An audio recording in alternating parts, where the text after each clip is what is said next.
Yeah, we normally have a theme song that plays right here. Yeah. It doesn't want to play. Wow. Welcome to Friday, everybody. The bass has not Freestyle Friday. dropped. It doesn't want to drop. It's a Freestyle Friday with no intro. Wow. That's awesome. It says it's playing, it ain't playing. There's nothing playing. It's just sitting there. It's not moving. Well, hit another button just to make sure that. No, something John, else- that's not how it works. No? No, you don't just start mashing buttons. Button mashing. No, that's what happened in 1994. Man. Well, one of those days, y'all. Let's see if the bass will drop now. No, it doesn't want to drop. No bass today. That's just how it is. Welcome to soccer down here, I guess. Kind of. Yeah. Sort of. Yeah. Just have to imagine. You can pretend that theme song's playing in your head. DJ Jelly's going to be very disappointed. But it happens sometimes. What are you doing? I was doing the theme song underneath you as a music bed. There was no music bed, and you were, I don't even know. You looked like one of the Muppets. It was weird. We're here. It's weird. No, it's not John's fault. It's, the other side of it wants to play stuff like this. Made in Germany. You know the Germans always make good stuff. But it doesn't want to play theme songs. Vince Offer, you would have, been helpful in playing a theme song. But, welcome to Friday. We got a lot of stuff to get into, honestly. That's far more important than theme songs. There's all kinds of news, like, breaking as we're getting ready to go on. Let's start with Aberdeen, and let's start with their situation with COVID-19. So their game will be postponed tomorrow. Initially, they were going to have to play 8 players short because you have 2 players who have tested positive. You have 6 players who were in close contact with them. They have not tested positive yet. You're going to be missing 8 players. It has now been, Aberdeen's been officially informed that the game will be postponed. Dave Cormack, chairman of Aberdeen, said, given the significant COVID-19 outbreak in Aberdeen, we fully understand why the Scottish government has made this decision in the interest of public health.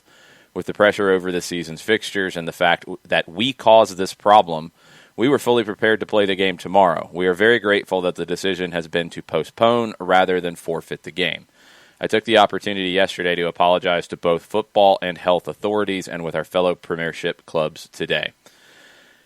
The 2 players who tested positive and the others who were in close contact were seen in the city center in Aberdeen where there has been an outbreak. This is a very different approach than what did Derek Jeter say, that the Marlins players went to go get milk? Yeah. Yeah. They went to go get milk. Sure, whatever. This is different than the Cardinals, who I don't think have said anything about it. At least I've missed it if they have. Nope. Honestly, it's different than what happened with Dallas and Nashville because we have no idea what happened with their outbreaks. Nothing's been said. Nothing's been done about it. Players were incorrect in going to the city center. Like there's just no reason for this right now. Look, this is just the reality that players are going to have to face right now. And not just players, anybody working in any environment that you are going to be working with other people and you're not socially distancing. You have to be responsible. There's just no way around it. Cormack said, regrettably, what has happened in the last few days has undermined all the hard work that has gone into keeping our players and staff safe. Yes. And I completely agree. You got to make sure that those players are healthy, and there have not been reports of bad symptoms with them. But you can't do these things. There's just no way around it anymore. We've seen enough. We've seen enough teams in different sports who have had these issues. We know what can cause it or increase the risk. Can it happen completely by accident? Sure, it can. But going to a crowded bar or going to a party or going to a casino or, as Derek Jeter tells you, going to get milk, you're putting everything at risk. And as Dave Cormack says, all the hard work that teams are doing, that leagues are doing, You have a responsibility. And when you do not live up to that responsibility, you take all the other players. They don't get to play this weekend. You take the other team, they don't get to play this weekend. Could have been a forfeit. Could have absolutely been a forfeit. And that's, I think, the next step you're going to start to see, where it is clearly one team's fault for protocol breaching. You're going to start to see games forfeited. You're going to have to. There's just no way around it. So it's very disappointing. I mean, you can tell how disappointed Dave Cormack is. It's very disappointing that this happens to Aberdeen, who has worked really, really hard and done everything right up to this point to be able to get back. And one game, and then people are in a crowded bar, and now you don't get to play the next weekend, and we see what happens after that. But very, very disappointing across the board. Yep. Final paragraph from the statement from Aberdeen, from Cormac. Dave says, I'd like to reassure the relevant bodies, our fans, and everyone associated with the club that our already rigorous measures are being forensically scrutinized, and that no stone will be left unturned in ensuring that no one is under any doubt about what must be adhered to, end quote. Was there before. It's down to individual responsibility, and that's the disappointing part here. As Ricky Ricardo says on Twitch, it's been annoying coming to the realization that things that should be common sense during a pandemic aren't happening. Don't go to a party, especially if you're going to be playing, with your teammates and training with your teammates and not wearing a mask and not following social distancing because, sports. And you're going to go put them at risk. It's foolish. It's just completely foolish and selfish. In other news, and this is interesting because the reporting did not have it going down this way at all. BBC reports that clubs in League One and League Two have voted in favor of introducing a salary cap, taking effect immediately. Limits have been set £2.5 million and £1.5 million. So £2.5 million for League One, £1.5 million for League Two. Wages, bonuses, fees relating to players age 21 or over will be included within the cap.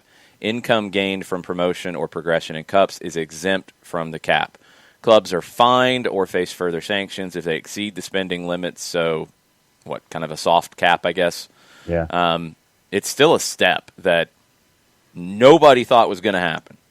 All the reporting coming into this was, nope, it's going to be voted down. They're rushing it. Nope, it's going to be voted down. Statement from the English Football League. The decision follows extensive and comprehensive consultation with all clubs in respect of addressing sustainability and wage inflation issues across the EFL, which were initiated prior to the suspension of football in March following the COVID-19 outbreak and have continued during the course of the summer. This is the third and fourth division. These are divisions that are being hit harder than others, and these are divisions that have seen one club in the last season disappear at the start of the season, and another barely survive at the start of the season, and there's going to be more. This is trying. Sustainability was the key word in that statement. It's going to be the key word going forward. I want to see what the punishment, the sanctions, the fines, I want to see what that looks like. Is it a soft cap? Is it a hard cap? Are the sanctions severe? Are they going to give some time for teams to get kind of accustomed to this? Maybe they start to ramp up in severity. I'm good with that. It's a vital element because you've just had, you talk about responsibility, you've had too many clubs for too long in England not act responsibly in terms of their spending, and you're in a situation where you have to put rules in place to maintain the sustainability of clubs. Chief Exec David Baldwin, from that same article, he says the term salary cap, in quotes, is an emotive one, creating the impression of a restrictive measure, but we are clear in our view that this is neither the objective nor the likely effect of these changes to EFL regulations. Financial impact of COVID-19 will be profound for EFL clubs.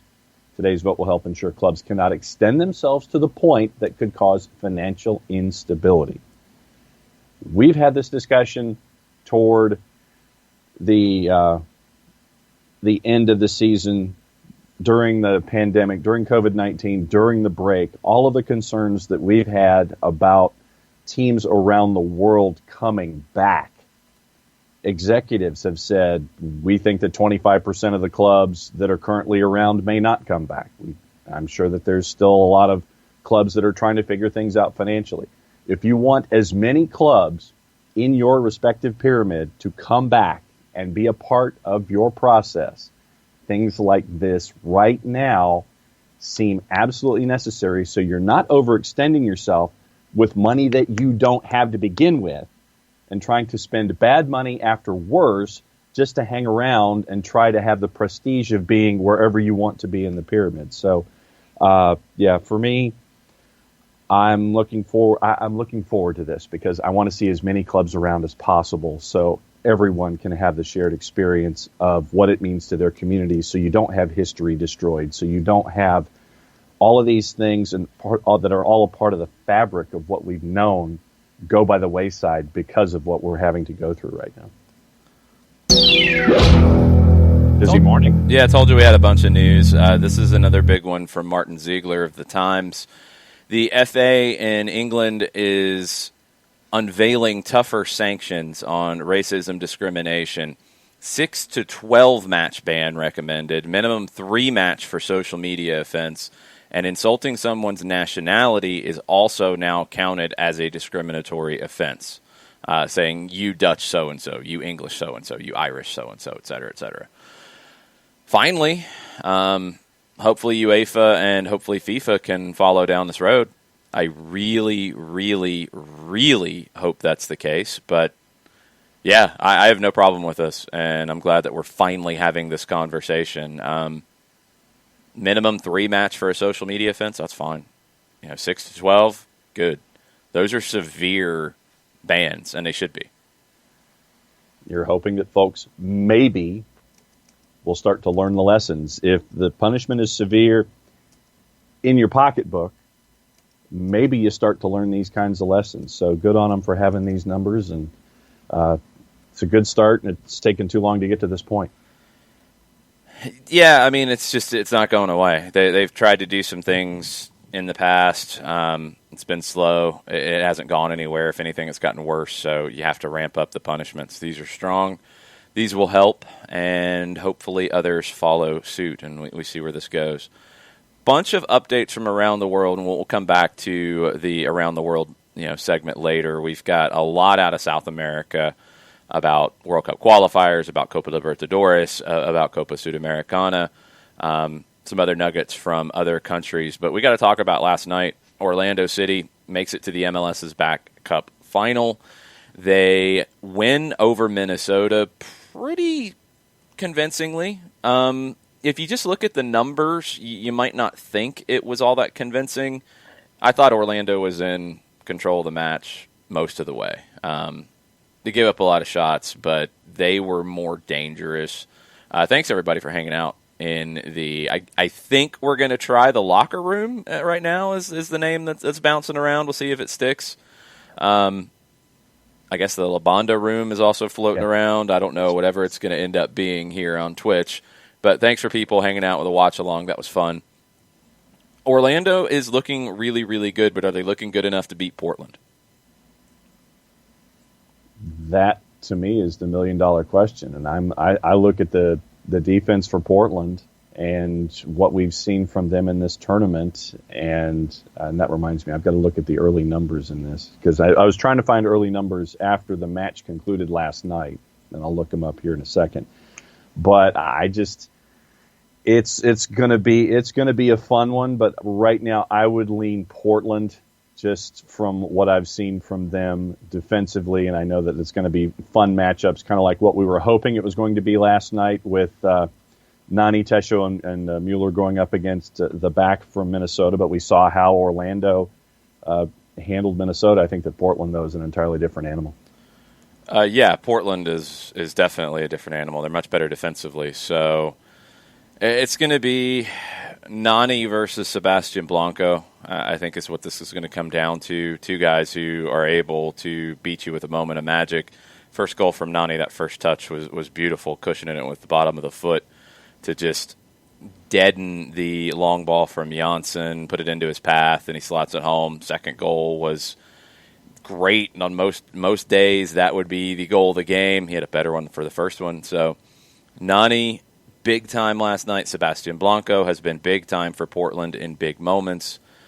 The supporting cast is going to have to back these guys up, and we will see what that ends up looking like. I'm intrigued by how defensive Portland will be coming into this. Chris Ashley has numbers on my bookie. Portland plus 166, Orlando plus 143, draw plus 242. Yeah. That's almost what I said it would be last night. I said plus 130 for Orlando and plus 180 for Portland. I think the bookies are looking at this as Orlando's at home, and I don't think you're getting a home field advantage here.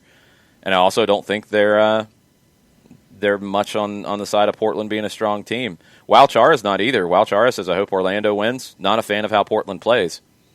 I disagree because I don't think Portland is a bunkering team. I think Portland is a defend and counter team.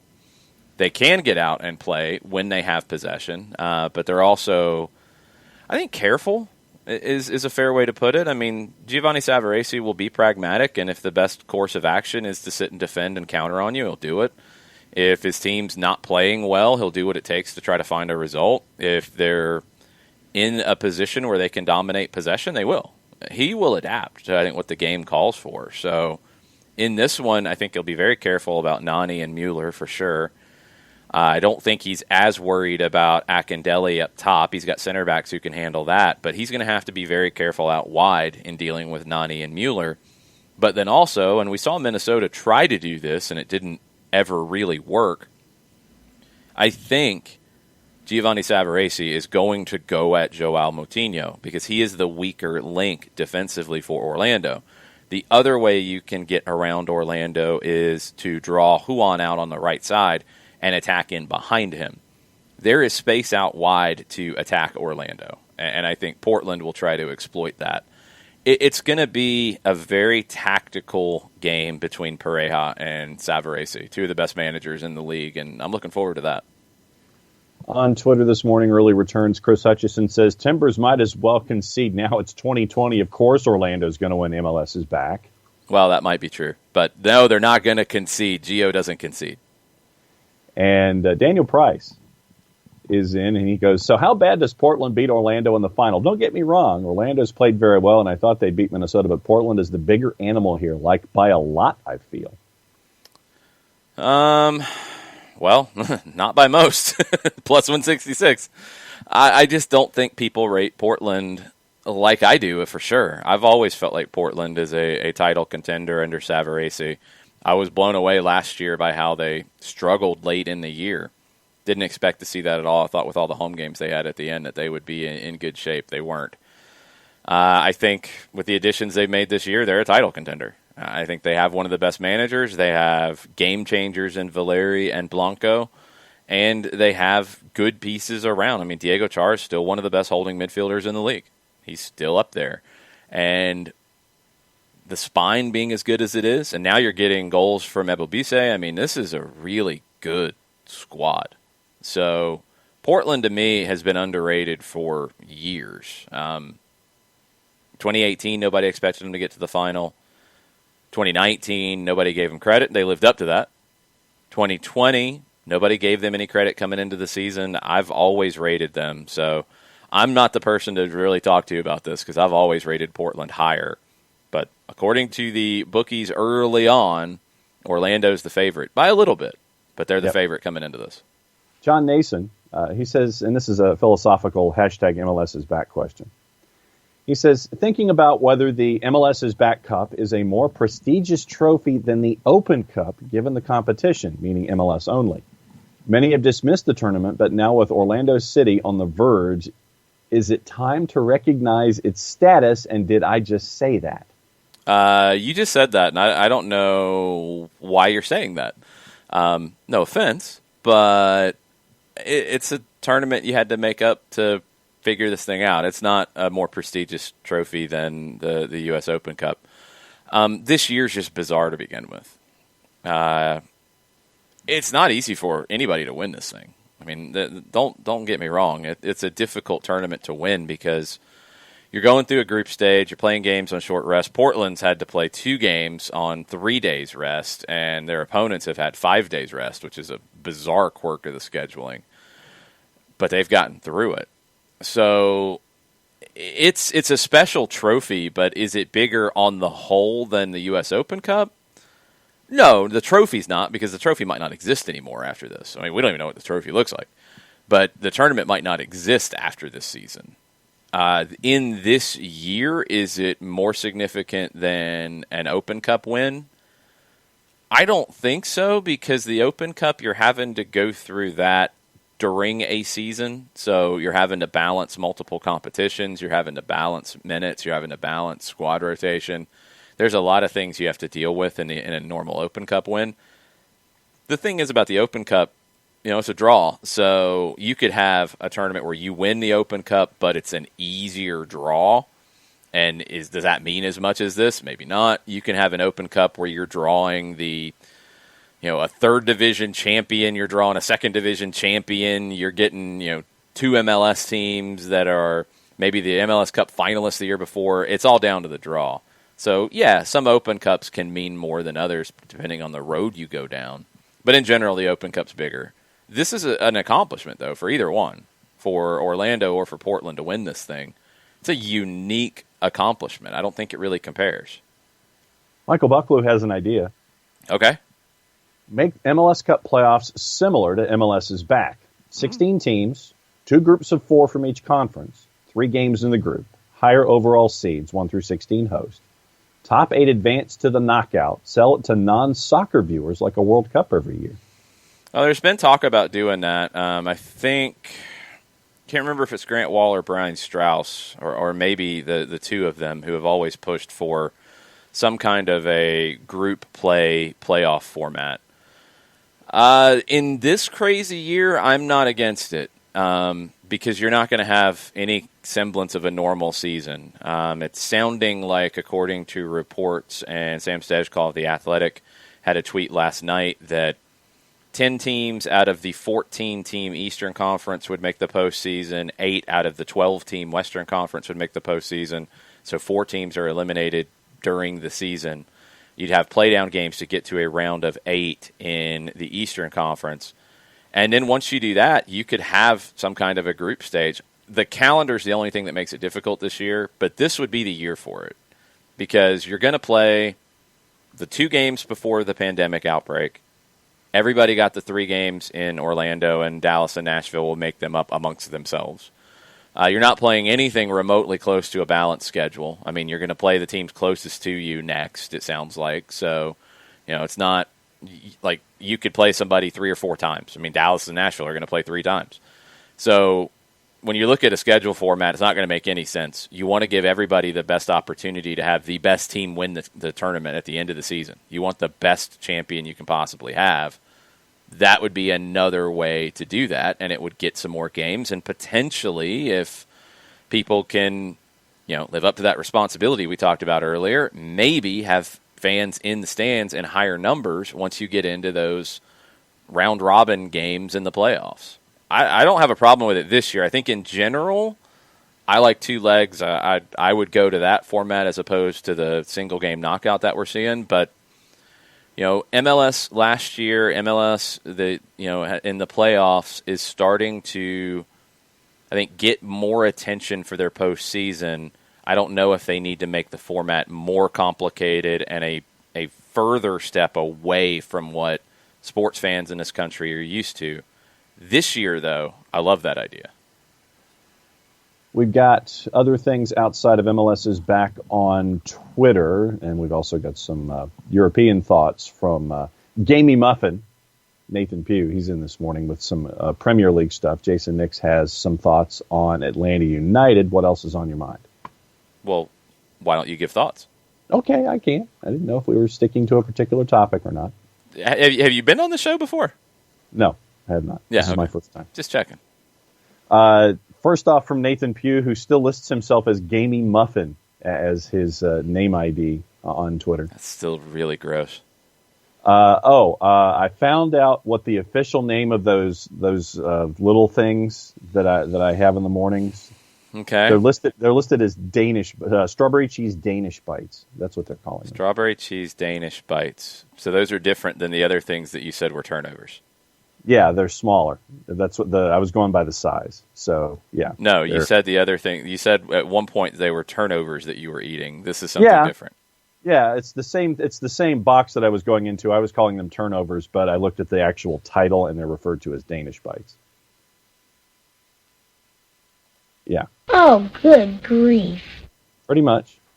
Oh, and by the way, I'm still working on the drinks that Abby gave us from the other night, so I'm still whittling those down. So that's still incredibly generous and incredibly strong. So, Gamey Muffin is in this morning, and he says he signed up for the free month of CBS All Access for Europe, and the better thing, episodes of Celebrity Deathmatch. Let's get it on.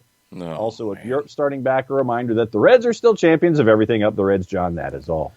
They're the champions of everything for, 2 weeks, 3 weeks? And then somebody's taken that European championship from them, that Champions League trophy, because they got knocked out by Atleti, who is my sleeper to win this thing.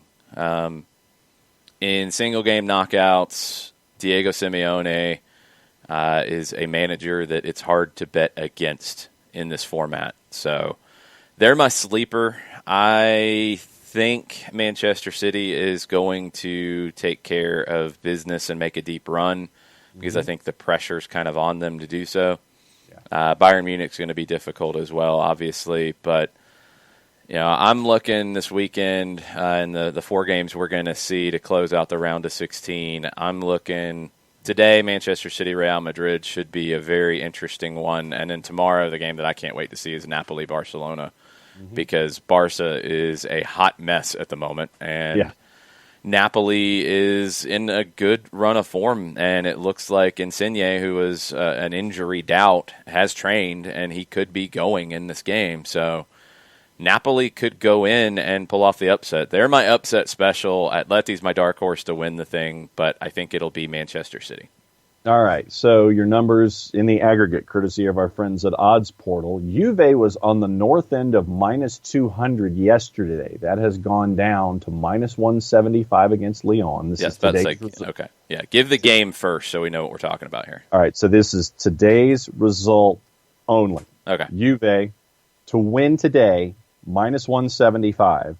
Lyon plus 497, and that just dropped as I was looking at it. And that is being played where? That is, you had to ask me that. Hang on just a second. That's kind of important. Yes. So, Champions League. Talk amongst yourselves. Yes, talk amongst yourselves for a moment. Getting locations. All right, so Juve and Lyon, clicking on the preview and sliding down to the insights. It's at Juve. Thank you. That's what we're here for. Mm-hmm. And right now, Lyon is winning in the aggregate 1-0. But Juve is listed to win today at minus 175. Yeah, because Lyon's played one competitive game since March. Manchester City, Real Madrid. Manchester City minus 167 to win today. Real Madrid to win today plus 426. Your draws at plus 53. See, that's a tempting one, even without Sergio Ramos, because it is Real Madrid. I think Manchester City handles it, but I think Real Madrid's going to see some money put on them because of this. And this one's at the Etihad. Manchester City is up 2-1 in the aggregate currently. Tomorrow, Barca and Napoli. Barca minus 159. It's 1-1 coming into it, and it's in Barcelona. Napoli is at plus 430. All over it. Your other one at 3 o'clock tomorrow afternoon, Bayern and Chelsea. Bayern minus 263 to win. Chelsea is at plus 652. Your draw is at plus 440. Now, is that for tomorrow's match, or is that to advance? That is tomorrow's match only. Even still, Chelsea's missing like 57 different players. They've called up their U12s. I mean, it's bad. So, yeah, that's not likely, but I could see something squirrely happening because Bayern's got a 3-0 lead, and, I mean, what incentive do they have? And they haven't played in a long time either. I don't think they'll be at their best by any stretch, but, yeah, Chelsea's got, I know earlier in the week it was 9 absences, and I think that number has increased, actually. And the Barca-Napoli match is in Barcelona, but isn't it being played? Is it being played next door? Because I'm seeing it listed as being played at Camp Nou. I thought it was at the training facility next door because Camp Nou is under construction. I don't remember if it's under construction or not. Doesn't really matter. There's not going to be any fans in it, so nope. Don't really care. It could be a big stadium, could be a small stadium. We'll have to find out. It'll be interesting to see that one on TV. It's inside the city limits of Barcelona in some location. Possibly. It's in Spain. How about that? It's in Spain. So those are your numbers in the aggregate, courtesy of our friends at Odds Portal. All right, a couple things from Twitch. Conrad de la Fuente, U.S. Youth International, will be on the bench for Barcelona. I don't think we'll see him, but he re-upped on a contract with Barcelona, and there were questions on if that would happen. He gets on the bench for this match. It's going to be interesting to see his long-term development because I felt like he was getting to that point in the U20 World Cup that he looked like a very talented player who needed more games. Like, I think his feel for the game, just something looked off. He's at that point where he's got to get loaned out and play because I don't think he's going to break into the Barcelona squad next year, for example. So they need to pick the right loan for him because they re-signed him, so there's definitely promise. But he's got to play first-team minutes somewhere now. So I'm interested to see. Ragamuffins being snarky and says Barcelona isn't in Spain, which is Catalonia. Which is part of Spain. I know. But we were just talking like basic elementary school geography, not getting within the borders recognized by Rand McNally and other map makers of the country known as Spain as you're studying world geography. Ay, Dios mío, you guys. Anyway, Wow Chara and Ricky Ricardo going back and forth, and yeah, this is a problem. These next the next 6 games, the next 3 weeks, where you're playing teams that are nearby. For Atlanta United, who's nearby? A certain team that's in the final of the MLS's back tournament. I would assume you're going to see them sometime in the next 6 games. Miami and Nashville, I think, are possibilities as well. I mean, I guess things could get weird where you have D.C. or Houston or Columbus in the mix. Those are the next ones, but we're already hearing D.C. matchups, and it looks like it's all up in the Northeast, so I don't think they're going to be matched up with Atlanta. You know, you don't normally see East and West, but who knows with the way this season could go. But Houston has teams to play that are nearby, so they don't need to come over and play Atlanta. So I'm assuming you're going to see Atlanta and some combination in 6 games of playing Orlando, Miami, and Nashville. And Orlando's playing pretty well right now, so that's not going to be easy. Jason Nix is in this morning. Actually, since we're we'll go with Jason Nix because we're talking about Atlanta United on a Freestyle Friday. Jason says, what is the most important thing Glassy has to do to get United back on track? Tactics, man management, formation adjustments, lineup adjustments. With a short, compressed schedule, you can't make too many missteps and still be in the playoff picture. No, you can still be in the playoff picture because only 4 teams won't be. So you do have to factor that in. I think it's chemistry. I think it's honestly simplify it in chemistry right now. Need to get the right combination of players on the field and need to put them in a system that gets the best out of them because especially in this next 6 games, you're not going to be able to adjust a whole lot game to game. I mean, what is being described is 6 games in 3 weeks. You know, that would mean you're pretty much playing like Saturday, Wednesday, Saturday, Wednesday, Saturday, Wednesday. That's tough. So your schedule will go, and everybody's saying they want, same day travel. You're back that night, so you're not going to have like travel days lost. You can do recovery thing. Ricky, the 10 Eastern playoff teams has not been confirmed yet, but it's been described. It was described as a 9 in each for a long time. It's been consistently talked about, so I think there's probably some legs to it. You're going to have a lot of teams make the playoffs, more than usual. for Atlanta, you're not going to have time game to game to make big adjustments. So it's, you play, you'll have a recovery day, you'll have a training session, you'll have a walkthrough, you'll play, you'll have a recovery day, you'll have a light training session, you'll play. I mean, it's going to be that kind of rotation. So you need to create something that is simple, that puts players in their best positions on the field right now, and you have to find the right combination. And that's the hardest thing to me. That's the number one thing since they started training again under Stephen Glass, and right now until you play is finding the right combination that has the best chemistry on the field, because that's going to be the number one thing for me right now is chemistry, because you didn't see much, if any, of it in the MLS's back tournament. Nathan's back in, and he says, looks like Arsenal checked under all the seat cushions, found some extra quid for Alba. The irony of it all is delicious. I don't think that's fair at all, because the talk about Arsenal and furloughs, there's a couple elements to it. First off, they're changing the way their scouting and recruitment department's going to function, period. They're getting away from the old school, scouts all over the place, watching games, filing reports. They're going to more of an analytical model. So that's less people. That's part of it. Also, they understand, and this is the part that I think everybody has to understand.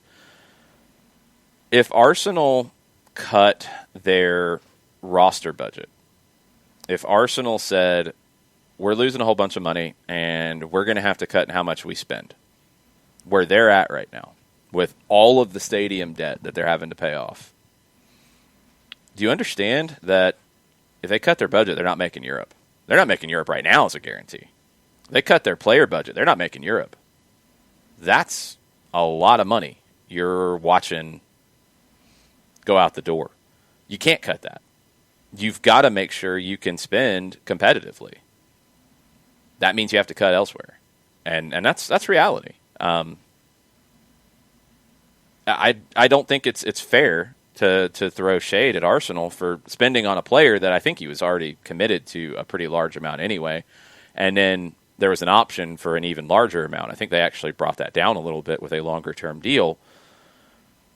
You're not paying a transfer for him, but you are committing salary to him. You have to put a competitive product on the field because they have to get into Europe. If they don't, they're in trouble. They're in huge, huge trouble. And, the Arsenal haters are coming out and talking trash, and I get it, Twixter. I get it.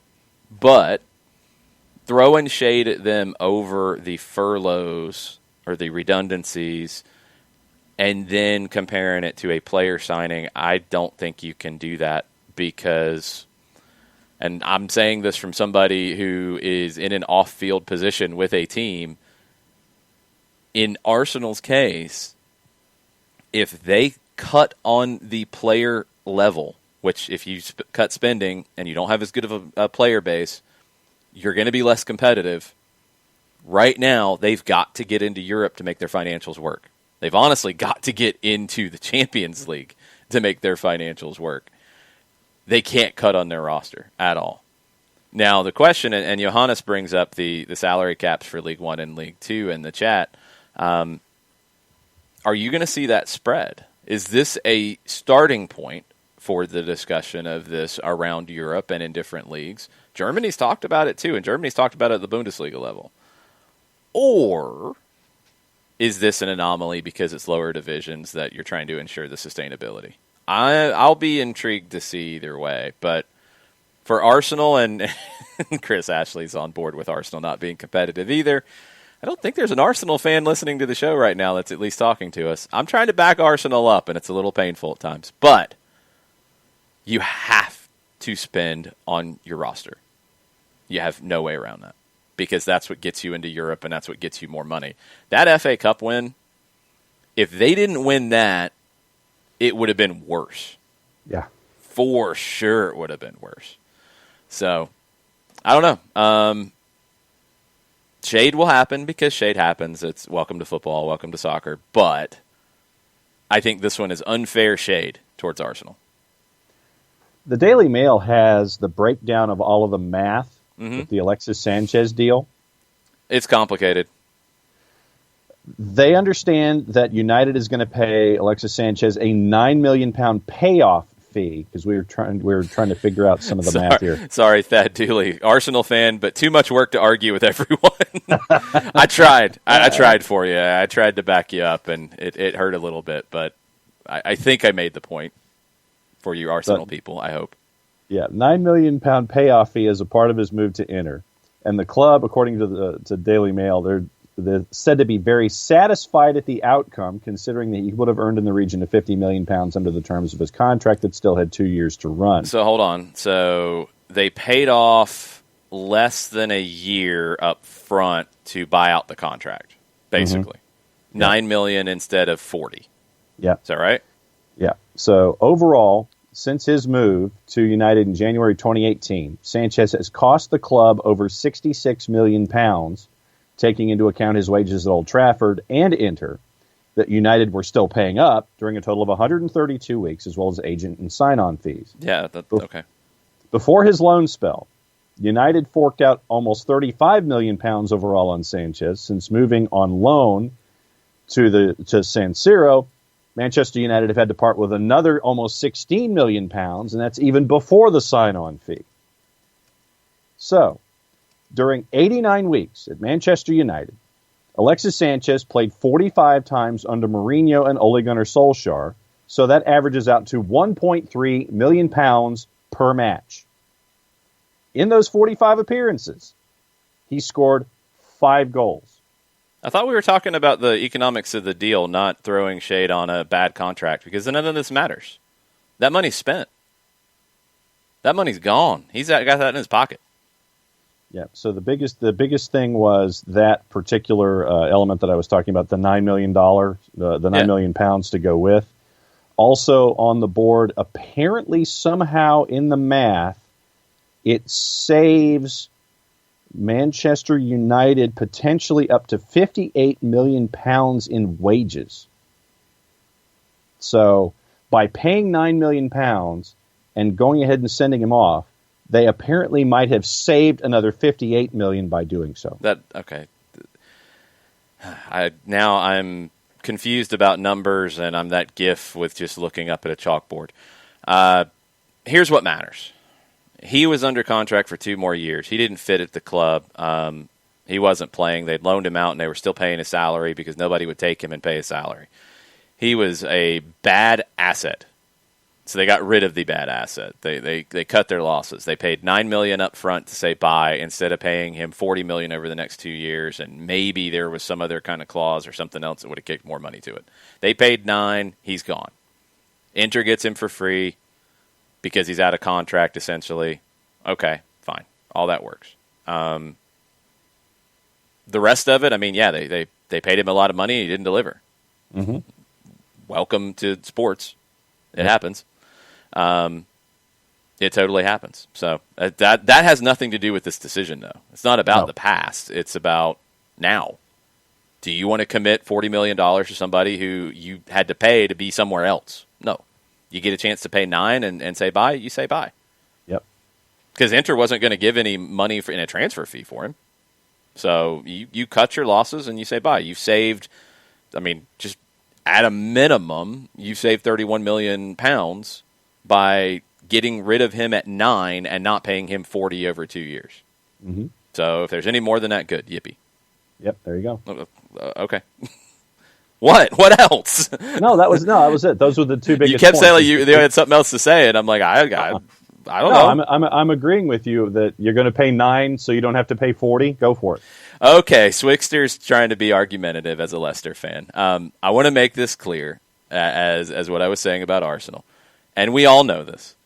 If you spend more money on roster quality, you have a better opportunity to be a better team. That's a fact. There's just no way around it. You can look at all the numbers. The teams that spend more win more. It's just real.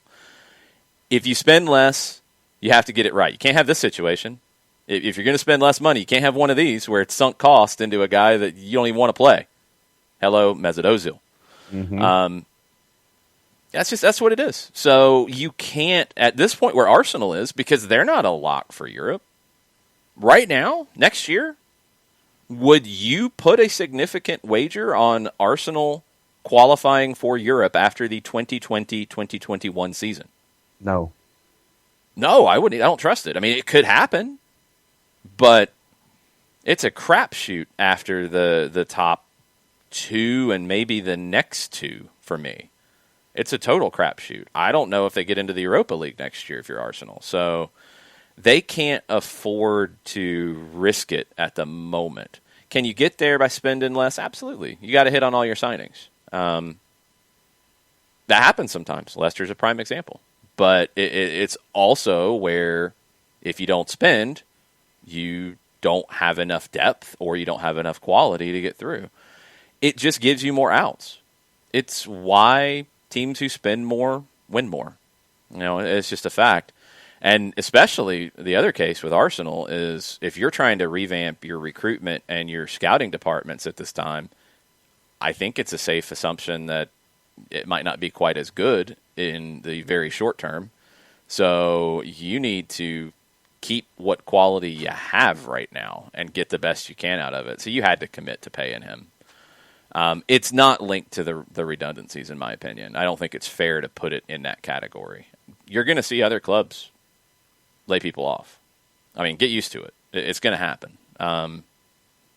It's just a reality. When you're talking about the amount of money that clubs are going to lose, it's a reality. And you can't afford, unless you're in like a Schalke situation. Now, Schalke went through this, and Schalke said, we can't count on qualifying for Europe.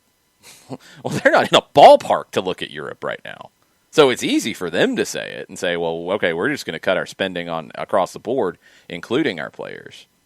They're not in that ballpark. Arsenal is in the ballpark because they're in Europe this year. You've got to keep that quality as best you can. It's going to be interesting to see how every club deals with it because there's some who are better positioned. I mean, like Manchester United, they can pay $9 million to let somebody walk out the door to avoid paying them more later. They've got the resources to do that right now. They also, if I remember correctly, took out a pretty heavy loan early on to give them more operating capital right now.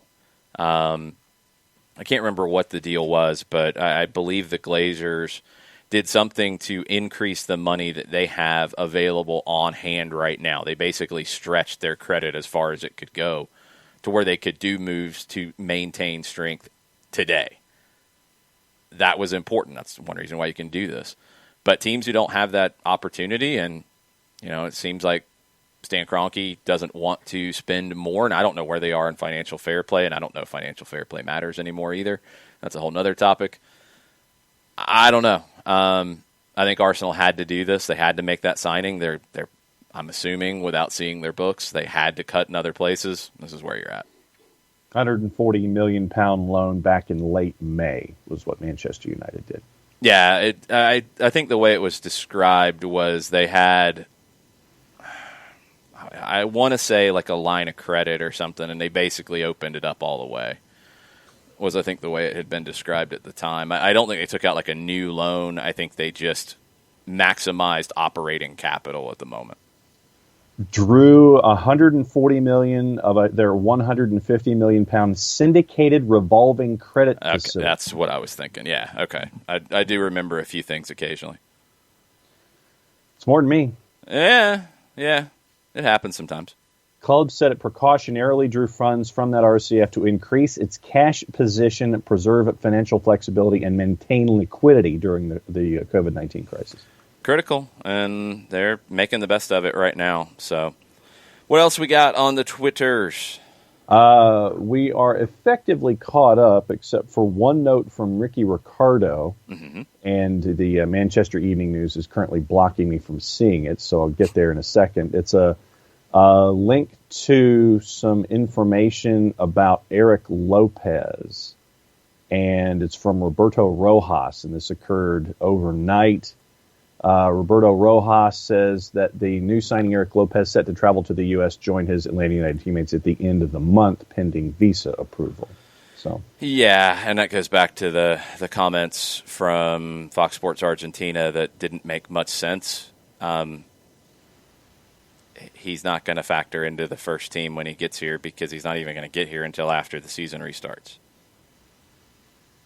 I mean, that's real. If he's not getting here to the end of the month, Yeah. sounds like the season's going to restart before that. So, and I don't think he's going to get off the plane and go into a starting lineup. So that interview didn't make any sense at all, and a lot of people, I think, jumped to a lot of conclusions about it. He is 18. He is moving to a different country during a global pandemic. He's played 16 professional games at the first team level for a club. Not even started 16, played 16, scored 4 goals. Slow down on expectations for him. Give him some time to adjust. And if that means this year he plays for Atlanta United too, fine. There's nothing wrong with that. Fine. Let him adjust. You want the best out of him next year. This is a difficult move in a normal year, coming from the Paraguayan League with 16 games under your belt. Exponentially more difficult this year. So, Eric Lopez, take your time, my friend. Take your time. Caught up on Twitter. What's going on Twitch? Everybody's arguing. Crystal Palace shirts. I have not seen the Crystal Palace new shirts. Have you? No. Oh, No, I was just like, you said everybody's arguing, and that's why I was laughing. No, I was asking if you had seen them. They are, the white one's all right.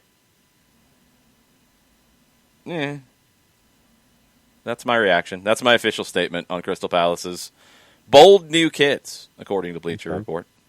Okay. All right, so Crystal Palace new kits. It looks like the white one. That's what I just said. I like the white one. Well, no, it looks like somebody, like took a paintbrush and just kind of flicked it at a white jersey. I like that idea. I like that, but it's got to be just right though. No, it's not. There's no paintbrush. It's like a straight line. You're a better painter than me, then. Well, no, I'm looking at. I might be looking at something entirely different because I'm looking at TalkSport from earlier today. Let me look at this again, make sure I'm not losing my mind. I mean, it's a straight line, John. Oh, sorry, I'm looking at the Arsenal kit. My bad. Now everybody's going to yell at you. Yeah, they should. The away kit. I like the home kit better than for Crystal Palace than the away kit. The away kit, especially with the gold sponsor on the front, is kind of distracting with the away and the away white. So I would go home. I would go with the home red and blue for Crystal Palace more than the away kit. And what do you think about? Oh, okay, that's just. I thought it was a stripe all the way down the sock. It's just for the trim. Okay. Chelsea's third kit looks more like Crystal Palace than Crystal Palace. I like Crystal Palace's third kit, the black with the red and blue stripes. I like that one. Meh. All the way around, meh. Chelsea's third kit looks like a bomb pop. It looks like Crystal Palace. Yeah, it does. Just inverted. Weird. Very. I don't know. Some of these kits I'm not a fan of this year. The Juventus ones are horrendous. I haven't seen that one. They're bad. Adam from 816, any update on the U.S. men's national team November games? I thought I heard Wales. That had been talked about before, and there was some talk. Maybe they just reschedule it. I haven't seen anything official. Any other teams announced? Who would you want to see them play? It's going to depend on where. I think the talk is in Europe on any dates coming up, and you'd have to play somebody in Europe who's available at those times. Who would you like to see them play? I'd like to see them tested. I mean, Wales would be a good one to get back into this with a European-based roster. It really doesn't matter. I just want to see them get together with the European-based guys and see that group. The problem you're going to have if you're Greg Berhalter is you're not going to be able to blend the groups anytime soon. I mean, intercontinental travel is not going to be easy here at all. At all. So I don't know what national team play is going to look like. The word out of South America, and we had wondered about this with their qualifying campaign, Diario Ole out of Argentina has an update. CONMEBOL's been busy in making some announcements. The qualifying in South America will be the same as it was. It's the double round robin, 18 games. It's going to start in October. The round that they were supposed to play in September is going to be made up in January. The travel, CONMEBOL, and at least in the Libertadores and Sudamericana spot. Ricky, I do not like the home Juve kits at all. Not at all. I have not seen the new Navy one, though, so maybe that is a redemption for me. But CONMEBOL's trying to limit the time for teams to spend in other countries because the coronavirus, positive testing in countries around South America is pretty high. Not across the board, but pretty high. There's a couple countries that are dealing with it really well. There's some that are really struggling. So they're trying to limit it to 72 hours in the country. There is some talk in that September window when games are scheduled to happen in Europe on an international basis that Argentina could play Brazil in a friendly in Spain. They could base in Spain and play with European-based players there. I think the U.S. will have to do something like that. They'll have to base in Europe for some kind of a camp in these windows coming up, and it'll be all European-based players. Bart says, if November's in Europe, I'd love to see us schedule Portugal or Switzerland as well as Wales. Yeah, those would all be good. That's good level, good competition. Abby said, the way things are going, Americans may not be allowed in other countries, but that's coming from the United States.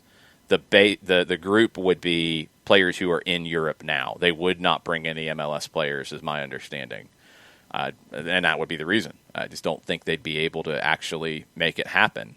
And I think MLS is also probably going to have to play through the windows because they need to make up these games. So it's bad either way.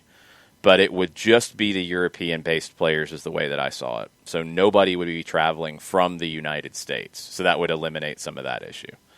I think that's it on the national team stuff. I mentioned Libertadores and Sudamericana with CONMEBOL. They have worked out agreements with the different countries and national governments that teams don't have to quarantine for 14 days before playing matches, so they can play. Set to restart September 15th for the Libertadores and Sudamericana. CONMEBOL said that 72-hour maximum in another country. You must restrict your movements to go only between the hotel, the airport, and the training ground and the stadium. That's it. CONMEBOL will be paying for the charter flights for teams in Libertadores and Sudamericana, which is a significant expense. The only league that is up and running in South America right now is Paraguay. They've played 3 rounds. They've also only had 61 coronavirus deaths. Uruguay starts this weekend. They've only had 37 coronavirus deaths. Peñarol and Nacional play on Sunday. That's the 2 big teams in Uruguay. That's how they're restarting everything. Also, a very small country, so they've been able to manage this pretty well. Brazil's been a complete dumpster fire, and it's probably getting worse. Their national league is getting ready to get restarted. They've had the state competitions, and we've talked a little bit about the chaos with that. Peru is doing a bubble in Lima, and over half of the league is having to go to Lima to be based in Lima to do this thing. It's kind of a bubble. I guess it's kind of like the bubble we talked about with the basketball tournament where they're staying in hotels, they're going to train, they're going to play games. They're not allowed to go outside of the hotel or the training grounds and stuff. 2 teams that have come to Lima, though, have had players recently test positive. And one of the teams, Binacional, has had as many as 9 cases reported. And they are supposed to play on Sunday against Alianza Lima. That's probably not going to happen. So South America at the club level, getting international play restarted is going to be difficult. International level, I think it's going to be maybe more difficult because, and Jason Nick says we can field a team with a full team with Euro-based players. The U.S. can, but in a friendly, fine. When you start talking competitive games, how easy is it going to be for players to come from Europe to South America to play in these World Cup qualifiers? Not very. And even looking at early next year when the U.S. is set to be playing qualifiers and I mean, we'll talk about the other countries in CONCACAF. Canada, for example, you got a number of players playing in Europe. They're going to come back for their World Cup qualifiers that start, late this year. How are you going to make all this work? I just don't know how international play is going to go down. I'm very, very skeptical across the board on the national team level stuff, and you've got a limited window because you have a World Cup scheduled at the end of 22, and you got to have qualifiers for it. Yeah. And so I just want to see how all of it works out. Yeah, I mean, is Alphonso Davies? What's the deal with Davies? If Canada's got qualifiers, Davies is playing in Germany. I mean, you have international windows. I mean, come on, let's not confuse anybody here. Like, they're not going to be playing games when there's an international window. You have international windows. That's going to be the same. But in Germany and European teams with players based in Europe, okay, it's easy travel. Travel from Germany to Canada or Germany to Jamaica, if they're playing Jamaica or whoever they're playing in CONCACAF, that's not as easy. And are you going to have players opt out? That's what I'm saying. It's not going to be where he has to choose between a Bayern game and a Canada game. Can he get there? Can he travel? Does he want to travel? And then you have to take into account possible medical ideas. Are there quarantines that would be going into the countries, or are you essential personnel, and those kinds of the medical issues too that are tacked on. You've got to have that stuff sorted out. That was a big part of the CONMEBOL one, was eliminating the quarantines because you can't play a competition that way. So, and Canada so far has said, no, we're not eliminating that. So what are they going to do for their national team players if they are hosting a game in a World Cup qualifier? Are they going to allow Alphonso Davies to come into the country without going through a 2-week quarantine? Right. I don't know. Yeah. All right, let's get Mike Conti on the line and see what he thinks about the MLS is Back tournament, what he thinks about the potential restart of MLS, and just what Mike is thinking in general. We are efforting. You want me to talk about Apolinski and Associates until then? Oh, no. Very good. What's up? What's up, Mike? What's going on, guys? How are you? I'm good. How are you? I am good. Are you surprised that Orlando's in a final? No. The team of destiny, I told you. Mike is a longtime Orlando fan, according to Chris Ashley. No. Yeah, right. No, I'm a fan of good soccer. They're playing good soccer. They're playing entertaining soccer. We can kid and joke and, say all we want about Orlando and the Atlanta rivalry and everything like that. Orlando is better than Atlanta United right now. Orlando is a lot more fun to watch than Atlanta United right now. Now, that could change once, we get back into regular season play and we see what kind of stamp and what kind of freedom Glass he's going to let everyone play with. But right now, Orlando is a more fun team to watch than Atlanta. They're playing really well. They absolutely deserve to be in the final. And I think it'll be a really fascinating final on Tuesday because I think you're going to have two teams with contrasting philosophies, and I'll be curious to see who was most successful at dictating the terms and the tempo of that match. But no, absolutely fair play to Orlando. I think Grant Wall made a really good point on Twitter that Orlando has taken this tournament extremely seriously, probably more seriously than most of the other teams that went down to Disney World. They were, for whatever reason, they decided to enter the bubble extremely early.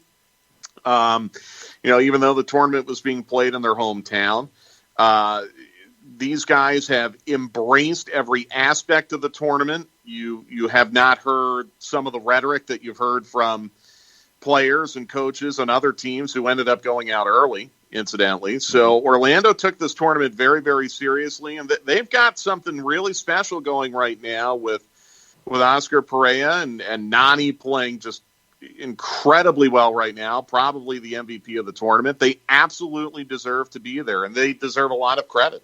Are you ready to see Orlando and Saprissa in the CONCACAF Champions League next year? Yeah, how fun would that be? Well, I mean, let's see first if they can beat Portland. Mm-hmm. They are still Orlando. They have not won a real trophy yet. Portland has. So, and some of the players from that 2015 Portland team that did win a real trophy are still there. So let's wait and see. But they deserve a ton of credit. They're a really fun team to watch. Fair play to Minnesota as well. They had a great run in the tournament. I was thinking, guys, that if the reports are true about the league going to a super regional type format in this next 6-game and 3-week pod that they're going to play starting August 21st. And that's based on not my reporting, but Stephen Goff has had that. The Athletic has had it.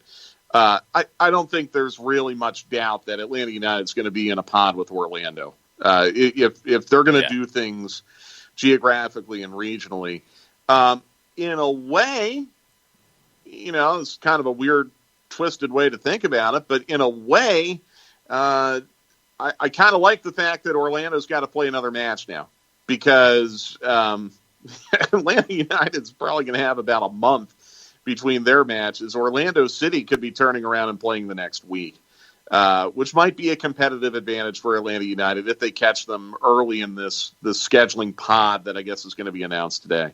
So that's one way to look at it, too. It hasn't hurt Atlanta United before when the shoe has been on the other foot, but it might turn out to help in this case, especially when you're talking about a tournament final where you could be expending a lot of emotion and energy and all of that. Might end up helping Atlanta United if those reports are true and you end up playing Orlando twice in the next couple of weeks. Oh, and at the same time, Mike, you're looking at probably an Inter Miami and a Nashville that could be a part of this alleged pod, which could help you out too, going up against two younger teams. It'd be teams. A really easy pod. If that's the pod, I would really like your chances of getting, at least 13 points out of that, which would be 4 wins, a draw, and a loss. If that's your pod, I would really, really like the chances of getting 13 points. And look, you get half that, you're probably going to clinch a playoff spot the way this is going to go, with 10 East teams allegedly going to the playoffs now from what's been reported. So if that's the pot, I mean, John, I wouldn't be shocked. I think a lot of people don't realize how close Atlanta is to Chicago. I don't think a lot of people realize how close Atlanta is to Cincinnati, it's although they 2.5-hour flights to 2/3 of the country out of Hartsfield-Jackson. See, exactly. I would have thought D.C. or Cincinnati could have factored in. I would have thought like Nashville and Cincinnati could have factored in as well. But what we're hearing out of Washington Post is you've got D.C. and Cincinnati playing, and some of the other matchups. I'm just trying to connect the dots on where else you could do it go. Right now. We can do this right now. All right, got my paper, got my pen. The 3 Canadian teams are playing each other. We know that, right? That's been reported. It sounds like Philly and New England are in the same pod, so you throw the 2 New York teams in there. There's your pod. Makes sense. Okay. Then you go DC, Columbus, Cincinnati, probably Chicago. I guess that's a I-70 pod. Doesn't make a ton of sense, but then that frees you up to do Nashville, Atlanta, Miami, Atlanta. That would get you there in the East, right? Are we leaving anyone out? Yeah, are we leaving anybody out in the East that way? Because Montreal and Toronto go to Canada with Vancouver. That's 14. Nashville, Atlanta, Miami. Yeah, DC, 14 Columbus, teams in the East. So then you've got it. You've got 3 pods with 4 and the Canadians. Yeah, I think we've got who DC is playing, at least according to Stephen Goff. Well, and again, you would think, all right, DC, Philly, the 2 New York teams, that make a ton of sense, so right? DC, this is according to Goff, DC and Cincinnati, August 21st. DC and New England, August 25th. DC will also play, and he doesn't have the dates, at Philly, home with NYC, home and away with Red Bulls. That's their 6 games.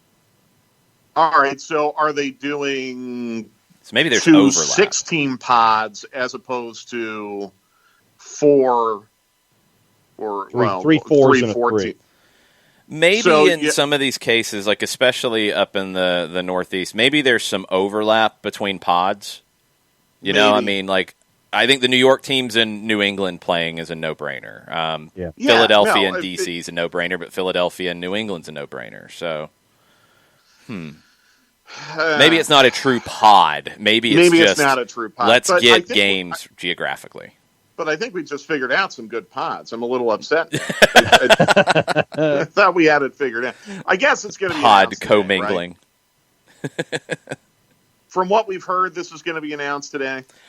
That's what people have pointed towards. Yeah. I feel like we've had a couple kind of false starts on this where people, July 23rd it will be announced. No. Oh, well, at the start of the knockout phase it will be announced. No. But, I mean, you got a game on Wednesday, reportedly, with fans in Dallas. So you're going to have to, I mean, you got to do it today, right? You can't wait until the weekend or next Monday. You've got to do it today. Yeah. I mean, look, in all honesty and transparency, Jason and I are aware of Atlanta United's schedule. I mean, the broadcast partners have been informed. The teams know they're booking travel. It's going to be a lot of game day trips.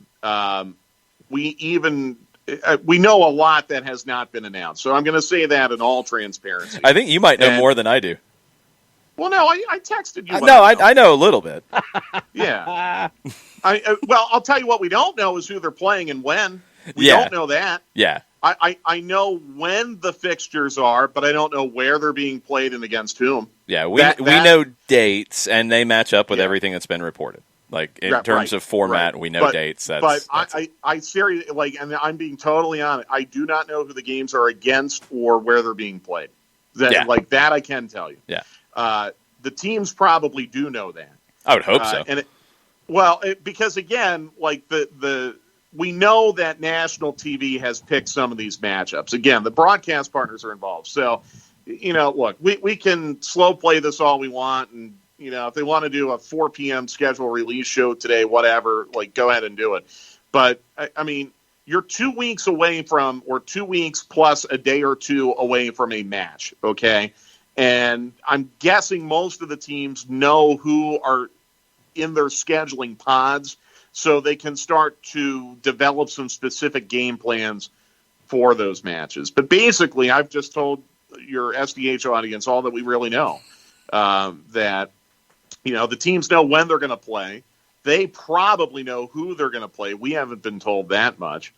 But I don't know why you wouldn't announce this by now, unless there's some other holdup that is not clear to us. Because if the reports are true, and it sounds like a number of different outlets have confirmed that Wednesday night in Dallas or in Frisco, it's going to be Dallas and Nashville with fans.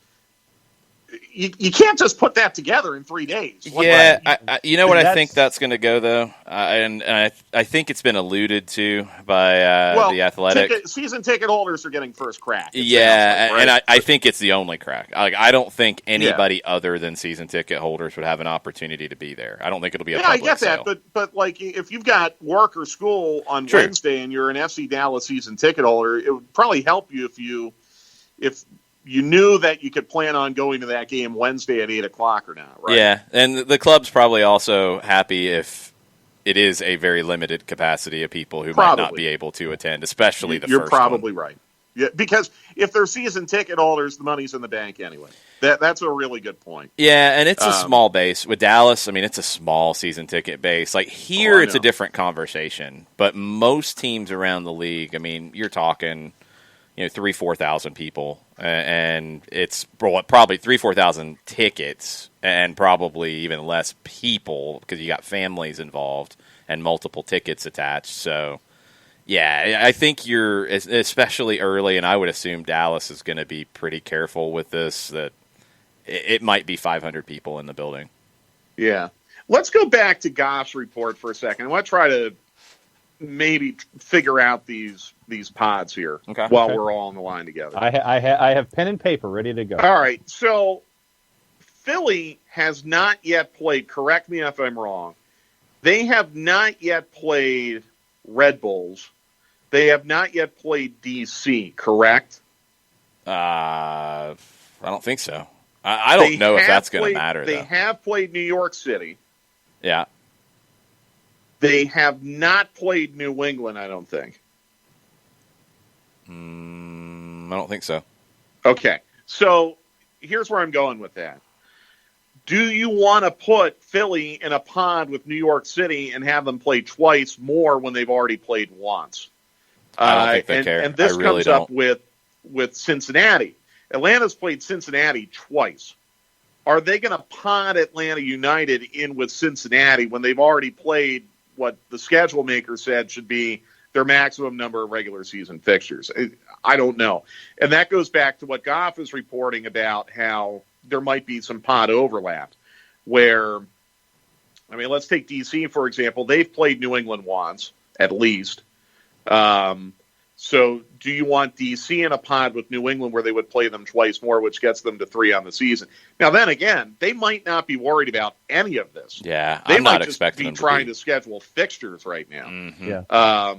And then the other thing you have in play with that Northeastern pod as well is New York City is not going to be able to use Yankee Stadium. Right. Yeah. So, if they're going to Red Bull, or if you're making them travel Go for to all St. 6 John's or Rentschler or someplace. Yeah, I mean, if you're not going to have fans, just let them play at St. John's, and at Right. least no one or one team wouldn't have to travel. Right.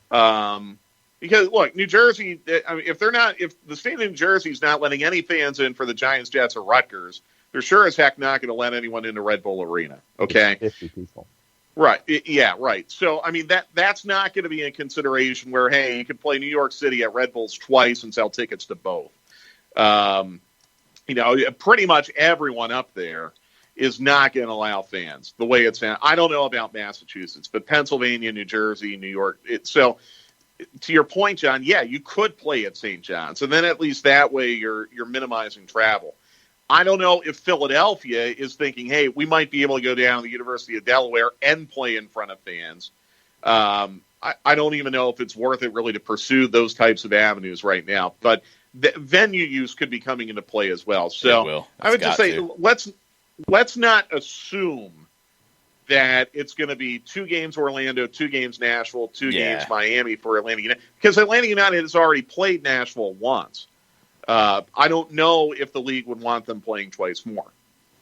I think the one thing that jumps out at me with this is DC's biggest historic rival is the Red Bulls. They're playing them twice. Right. Yes. I think it's pretty safe to assume that Atlanta will play Orlando twice in this round of games. Minimum. Would make a lot of sense. They're not going to play them once. They might play Nashville once. They might play Miami 3 times. They might play Orlando 3 times. All these things are possible because you've had Orlando and Miami play. Yeah, I don't either. I'll take Orlando twice, and I'll take Miami 3 times, especially before they signed Luis Suarez. So I don't think they're worried about format. I mean, with Nashville playing 3 games against Dallas and the Canadian teams playing their round robin, I think it's literally just, and that's why the playoffs are expanded. It's just let's play as many games as we can. If we can get matchups that have meaning on TV nationally, let's do that. Because, I mean, I'm sure one of the issues with the scheduling is making sure you're getting windows on FS1, windows on ESPN, maybe Big Fox. I'm sure Big Fox is probably trying to get games. Well, they've got to replace the NFL preseason games that they lost. Yeah, that's a huge opportunity for them. And by the way, when you wonder why August 21st is being targeted, remember, Big Fox and ESPN do show NFL preseason games starting around that time. They've lost all that inventory. They'll do those Friday night games. Lost the college football inventory that ESPN has across their family of networks. That's a great point, too. Now, they're going to have U.S. Open and baseball. They're going to have a little help. And it sounds like conferences like the Big 12 are going to be playing week 0, which might actually be more of an FS1 impact than ESPN. Because I could be wrong. I don't think ESPN has the Big 12. I think ABC does, but ESPN does not. Remember, too, Disney had committed to putting some regular season matches on ABC. In fact, Atlanta United was going to play twice on ABC. So they could be in play, too. And that might be the holdup, quite honestly. I mean, that was the holdup to all the tournament stuff getting announced. They waited until baseball had everything figured out, because they didn't want to put out broadcast plans that could be changed. So that might be it, guys, that might be it too. It might be a wait until the very last minute type of situation, because you're waiting to see, okay, the Big Ten's got their schedule out. That affects FS1 and ESPN. All right, the ACC has their schedule out. That affects ESPN to some degree. We know the SEC won't play until the 26th. So what's the Big 12 and Pac-12 going to do? Again, affecting FS1 and affecting TV windows. That could absolutely be it.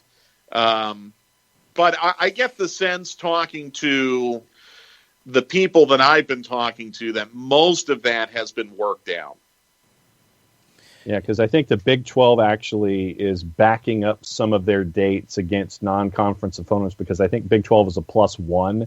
So they can go to the 29th, I think. Originally, they were supposed to be September 5th, but they backed some of those +1s. Yeah, Oklahoma is going to play on August 29th, I think, John. Yeah, I think against Robert Petrino Esquire in Missouri State.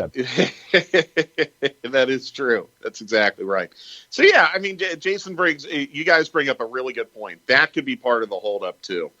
And, yeah, I mean, you're going to try, if you can, while doing it safely, you're going to try to get some matchups that would be good to see on television. A Philly Red Bulls match would be desirable for a network. Atlanta Orlando would be desirable for a network. I think you have always to say. been national, yeah. I mean, Galaxy LAFC. Guarantee you that's going to happen. Yeah. That'll happen twice. Portland, Seattle. That'll happen twice. Again, I know these have been played in Orlando, but I mean, it just makes sense to play these twice. The other thing that could happen too, I mean, I don't know if maybe they're thinking, okay, wait, if we wait another day or two, we can put the whole thing out all the way to November. But what I understand is that the Canadian teams have not yet figured out where they're going to set up. Right. In the USA, it sounds like Vancouver is going to Portland, which makes sense. Seen that because there's a building issue in Seattle. But I don't know what Toronto and Montreal are planning on doing. I've heard Philadelphia brought up. I've heard DC or Loudoun brought up for either Toronto or Montreal. New England sounds like it's not an option, again, because of stadium use. Yeah. So, that's got to be figured out, too. I mean, if you think about it, you're talking about a little more than a month before you go into this quote-unquote phase 3 where you would have the Canadian teams playing the American teams. So you want to give them some time to get set up, too. So you have to. I could see a break. I could see 6 games in 3 weeks, which is going to be rough, but you're going to get 6 games in, then take, 2 weeks to give the Canadian teams time to get settled in wherever they're going to be. Loudoun makes a lot of sense. It's turf, I believe, and that's going to help with wear and tear because there's been some talk that DC United might play there because they might be able to have some fans.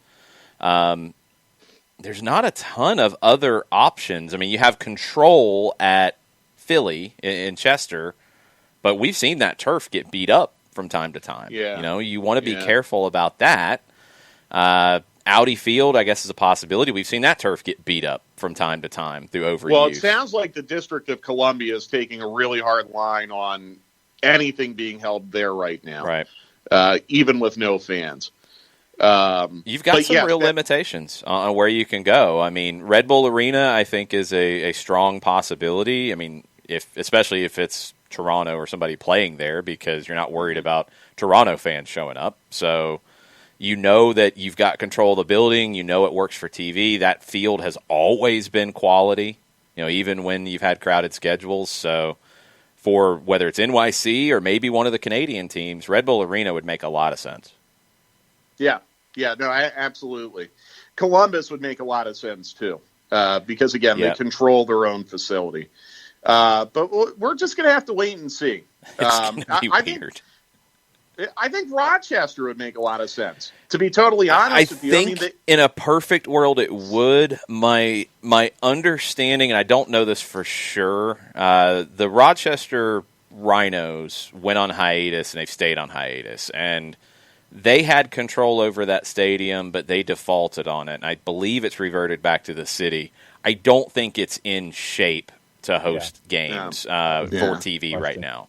I don't think it's in good shape. The other one that would come up would be Dillon Stadium in Hartford.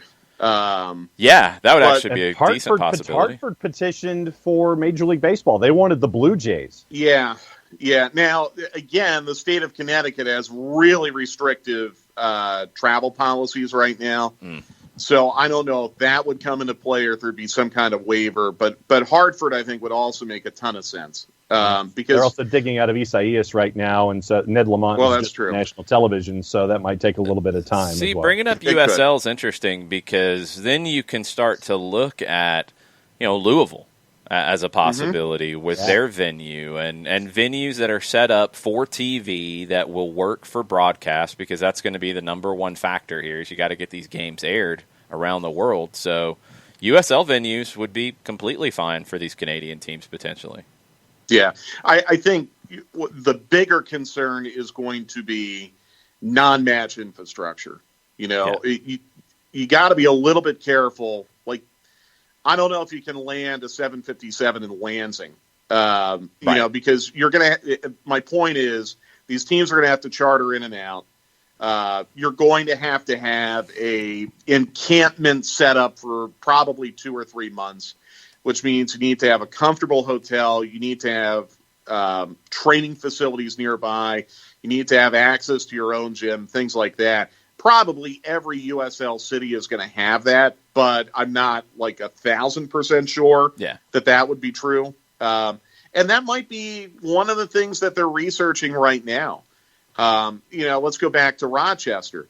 Do they have 2 MLS caliber dressing rooms in that stadium? Yeah. That comes into play. Again, with Rochester, is there a hotel big enough to house an entire team, ideally located very near or next to a gym and or training ground where you can train? What are going to be the expectations of those Toronto and Montreal players once they're in that hotel? Are they in full sequestration, or are they going to be able to go out and get groceries? I would hope it'd be the latter, not the former. Don't go get milk. Don't be the Marlins. No milk runs. No milk. But you know what I mean. Like, there are a lot of logistical issues, and I think you have to be really sensitive and careful, because you could be putting those Canadian teams at a substantial competitive disadvantage if you don't handle this the right way. It's going to be interesting a couple of weeks from now to study the Blue Jays and what their record is, and if being on the road for a whole season has had any effect on them. Because basically, imagine Atlanta United being in that scenario where you're telling them, hey, you gotta move away from home for 3 months. And by the way, thanks for spending that month in Orlando already. That's really, really tough. Yeah. And it's a big challenge that goes beyond finding a venue. There's a lot of additional things in play, and that's still going to take some time to figure out. Logistics folks are going to earn their money with MLS coming back from the other side of the tournament on this one. But you know what, guys? Like, again, I think it speaks to, and this has been mentioned a couple times, just, again, real appreciation, real hats off to the clubs, the players, the technical staffs, the referees, the broadcast crews, everyone who's been putting their life on hold, basically, to be a part of this bubble thing since late June. Because of the sacrifices that they've been willing to make, we've had soccer for the last month. And I really, really appreciate what they've done. I really appreciate the level of detail that they've gone to assure now we've basically gone almost a month without a positive test down there. Everyone's compliant. Everyone's cooperating. I hope that we haven't taken what they have done down there for granted, because it's been a big, big sacrifice, and the winners have been the fans, because we've been able to watch.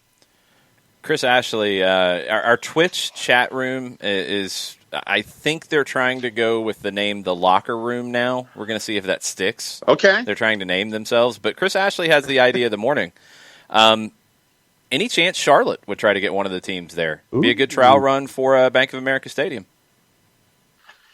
Again, I think the concern is going to be, yes, great point, and it'd be a good dry run, as it would be for I don't know, Austin or St. Louis or Sacramento. See, you mentioned Austin too, and my pushback on Austin was you have the Austin Bold in USL with a venue, but they don't play nicely with the MLS team in town.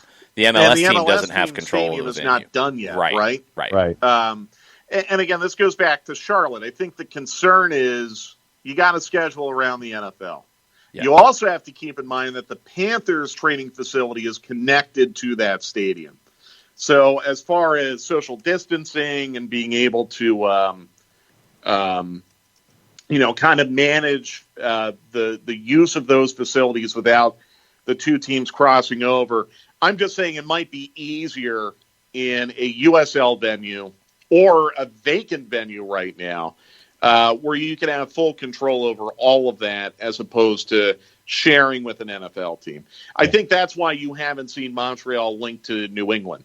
Yeah. Because from a travel standpoint, a geographical standpoint, that makes the most sense. You have the Impact move down to Foxborough. It's only a couple hours down the road. You play it out and you move on. But the Patriots train and play at Gillette Stadium.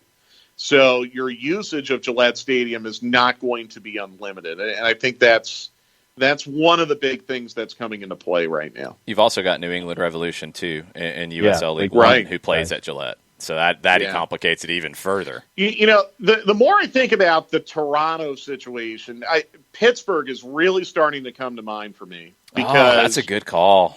Pittsburgh is probably, I've done that drive before, 3 hours-ish, maybe a little less if you're really gunning it from Toronto by car. You've got the stadium there, obviously. I think, I'm not positive, but I think the conference that Robert Morris is in has already delayed fall sports. So, but there's more than Robert Morris. You have Duquesne, you have Robert Morris, you have Point Park, you have Pitt. You have a lot of colleges where you might be able to use their training facilities or even their competition surfaces. Hotel space, obviously not an issue. Airport, not an issue. It's close. I don't know. If I'm running the Riverhounds, I might make that call. That's I might really make that good offer. One. Yeah. Keep in mind, though, the Pirates tried very hard to get the Blue Jays to use PNC Park, and the governor of Pennsylvania shut that down. So there are political considerations in play. Ultimately, just like in college football, it's all going to come down to what the local and state health officials are going to allow. They're the ones in charge right now. And Pennsylvania has had less of an open door than a lot of other states.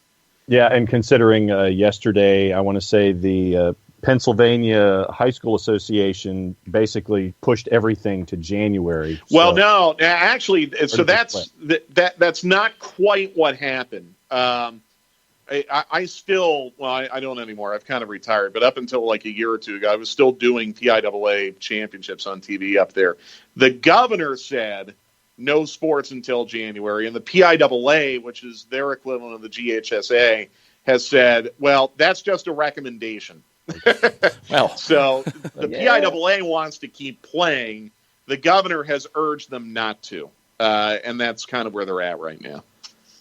And to answer your question about the Northeast Conference, they postponed fall sports competitions and championships. That's what I thought. Yeah. So, there you go. You could use Robert Morris. Duquesne is another FCS football school. I don't know they might also be in the Northeast Conference. I'm not positive. But that Duquesne's facility is literally right across the river from where the Riverhounds play. So, you might be able to pull it off there. You might not. If they're listening to SDH and they end up doing it, please credit us for the idea. Yes. Yes, for sure. All right, Mike, before you go, you got to make a prediction on the final on Tuesday because that'll be before we get you back. So, Orlando, Portland, what happens? I like Orlando in penalties, and it's only because, again, I think they've been destined to win this thing from the jump. Portland will be cagey. Portland has experience in tournament finals. I think it could be a very tactical, grinding type of 90 minutes that might end scoreless and you go to penalties. But I think if it gets to pens, I think Orlando takes it. Just seems to be their year. Chris Ashley's convinced you're a huge Orlando fan. No, come on, guys. As much as I've trolled Orlando over the years, do you think I could fake that? I like good soccer, and I think you have to give them credit for the way they play. When Atlanta won the MLS Cup in 2018, I think there were probably quite a few Orlando fans who looked at how Atlanta United played, especially in the stretch run of that season and through the playoffs, and had no choice but to grit their teeth and tip their cap. And I think that's where we are right now. You're in Atlanta. We have no choice. You got to tip your cap. They've been a very fun team to watch in this tournament. They've played very well. And I am not looking forward to seeing Nani whenever these guys play. Yeah, seriously. That's going to be What's difficult. in the egg? Doing quail tonight. I found a kind of marinated Georgia quail thing going on at Buckhead Butcher Shop. So interesting. Going to grill some game bird tonight. Very interesting. All right. I'll be following at Mike Conti 929 on Twitter to see how that comes out. Hopefully okay. It's very easy to screw up, so hopefully I won't. Yeah, that's a tricky one, isn't it? Yeah, can't overcook it. If you overcook it, it's It's gamey? No, it just gets unedible. Oh, boy, John. All right. Mike, thank you. We'll talk to you next week. Be good, Bye, Mike. guys. Gamey muffins. It's a bird, so it would be gamey by definition, but yeah, if you overcook it, it's beyond gamey. It's just it's just like you're sitting there and you're just kind of sitting there and you're banging it, and it's just like there's no movement, and it's just go ahead and chuck it. Well, I hope there's no movement in what you just cooked. What are you cooking, my friend? No, I mean in the sense of it's hard as a rock, and there's no malleability to it after you've overcooked it. Tastes like muffins if you overcook it. Yes, it does. It tastes like absolutely it tastes like 2-week-old blueberry muffins. Yeah, pretty much. Lots of questions in the locker room about ideas here. Lots of solutions. So again, please give us all credit if this happens. Yes. So before we get into those ideas, can we thank somebody? Sure, we can thank somebody. I don't know if we'll have music to thank them, but we're going to try, and we'll see what happens right about now. Hey, there it is. Appolinsky and Associates, LLC. Proud supporters of everything soccer down here in the SDH network. Wrongful death and serious injury attorneys. If this is a road that you have to go down, they have over 30 years of experience, and they have garnered over $40 million in judgments for their clients in Georgia and Alabama. A couple different ways that you can get in touch with this legal elite firm. Georgia Trend Magazine, one of the top 100 in Georgia. The website, aa-legal.com.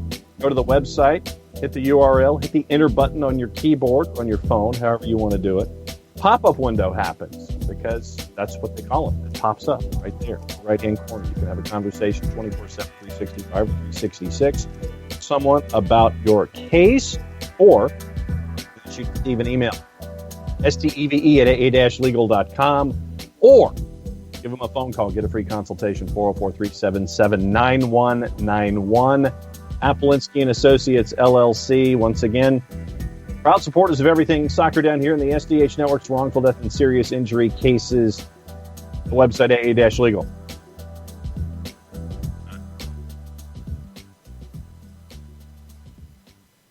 all right. Sticking that bass line there.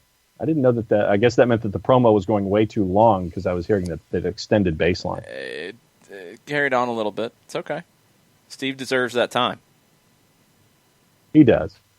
All right, ideas in the Twitch.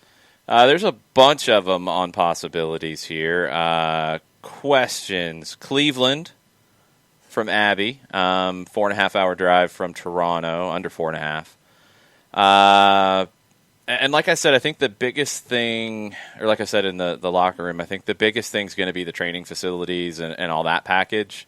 Cleveland, we know they've hosted soccer in the Browns Stadium before. You're going to have to deal with that schedule. That's doable.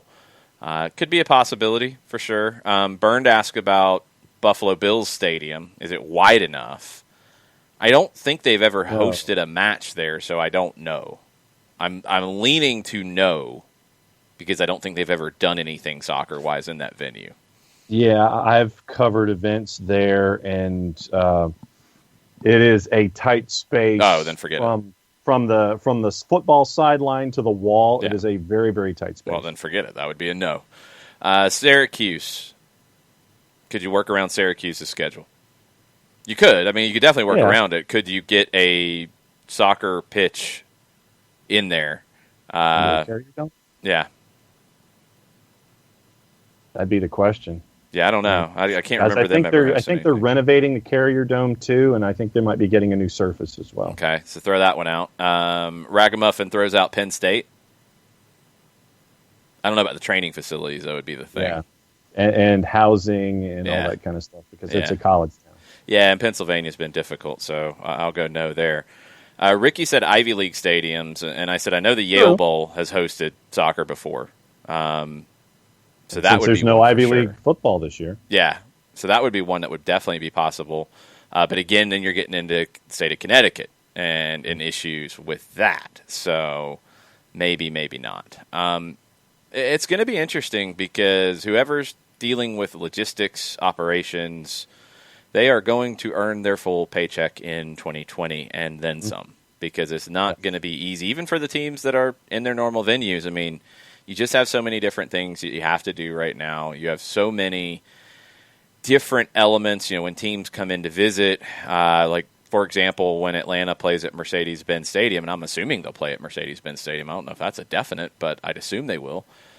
How are you going to arrange? Like, you're not going to have the teams walk through the club there to come through in the main tunnel. Are you going to do what we've seen at Fifth Third Bank, where you have the teams on either end and you're coming through like the football teams would at Mercedes-Benz, where they're coming in from the ends?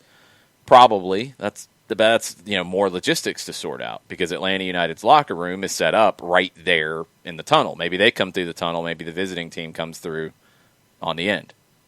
What? No, I'm agreeing with you. You were looking at me strangely.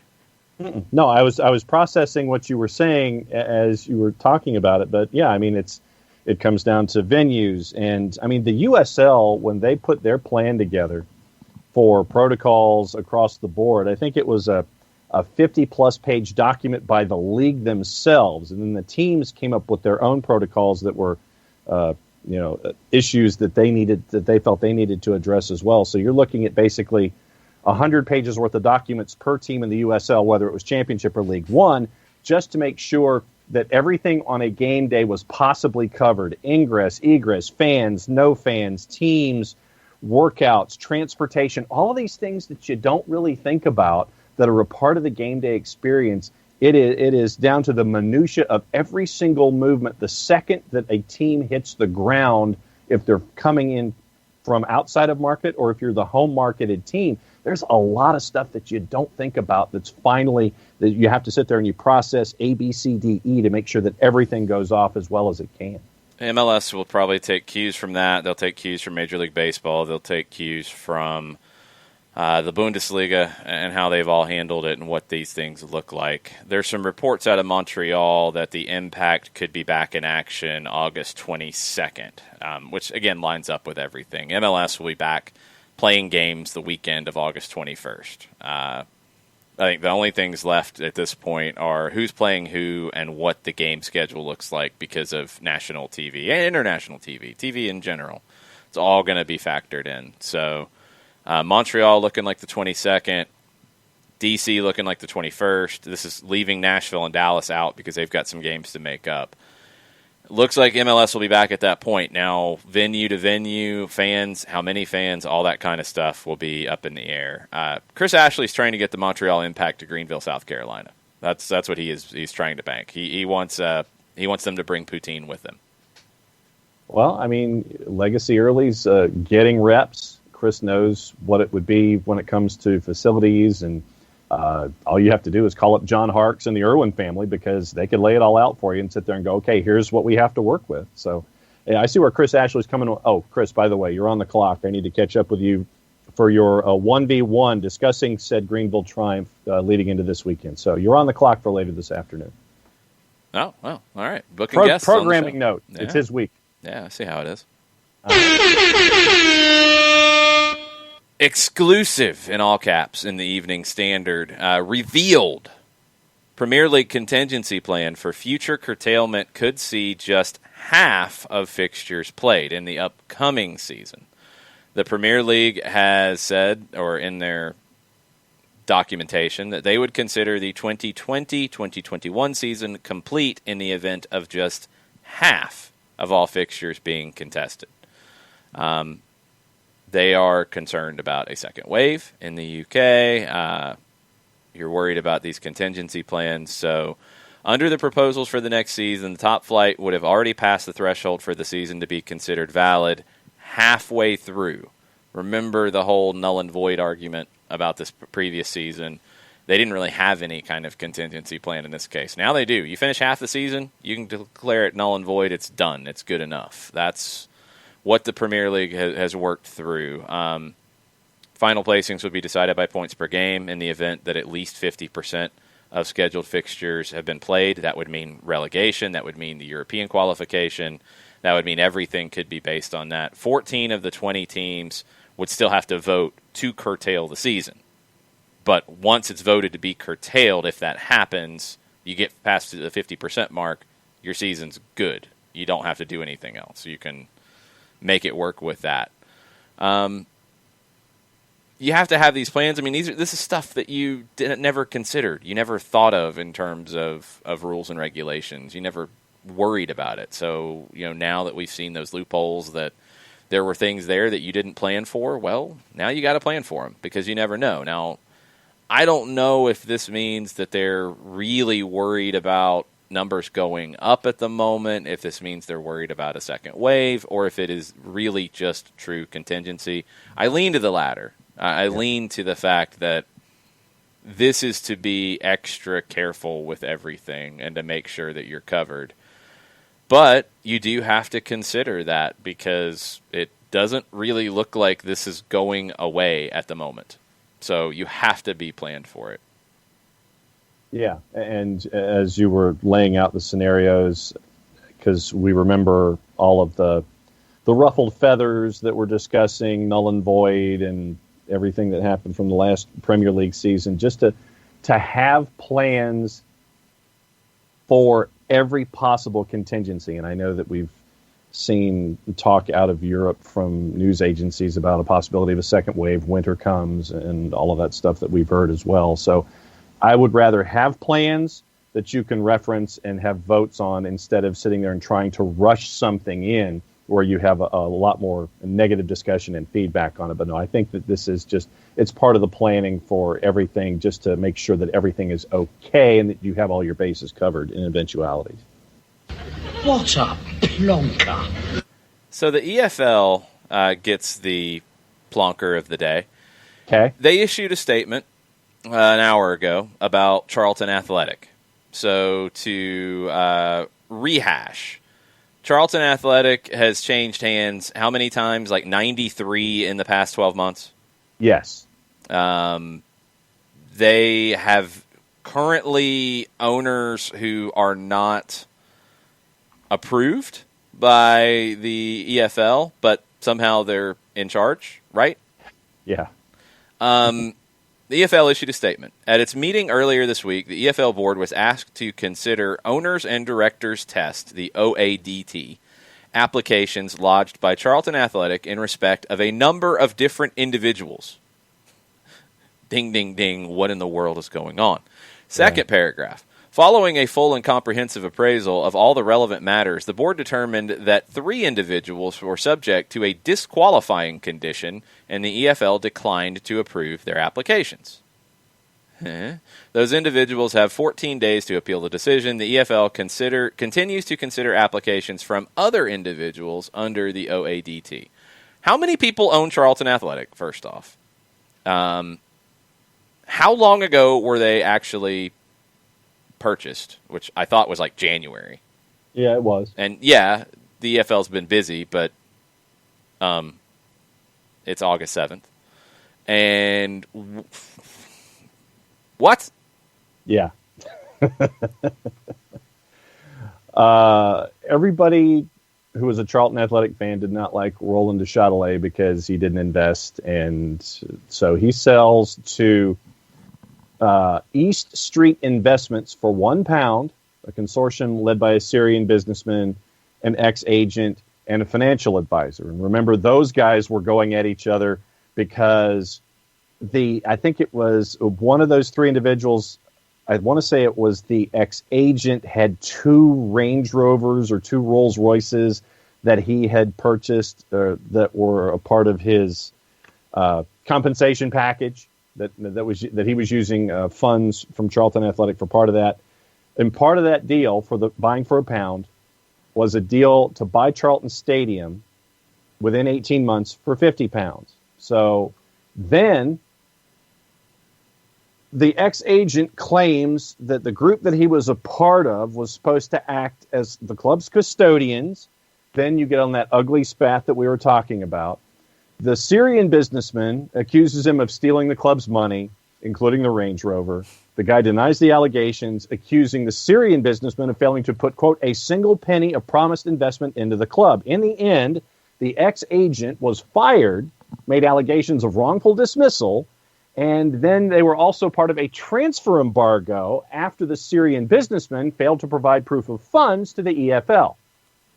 So, June the 10th, the club announces that the consortium, led by the Syrian businessman, ESI, agrees to sell to a Manchester-based businessman, Paul Elliott, the club's 3rd owner for the year of 2020.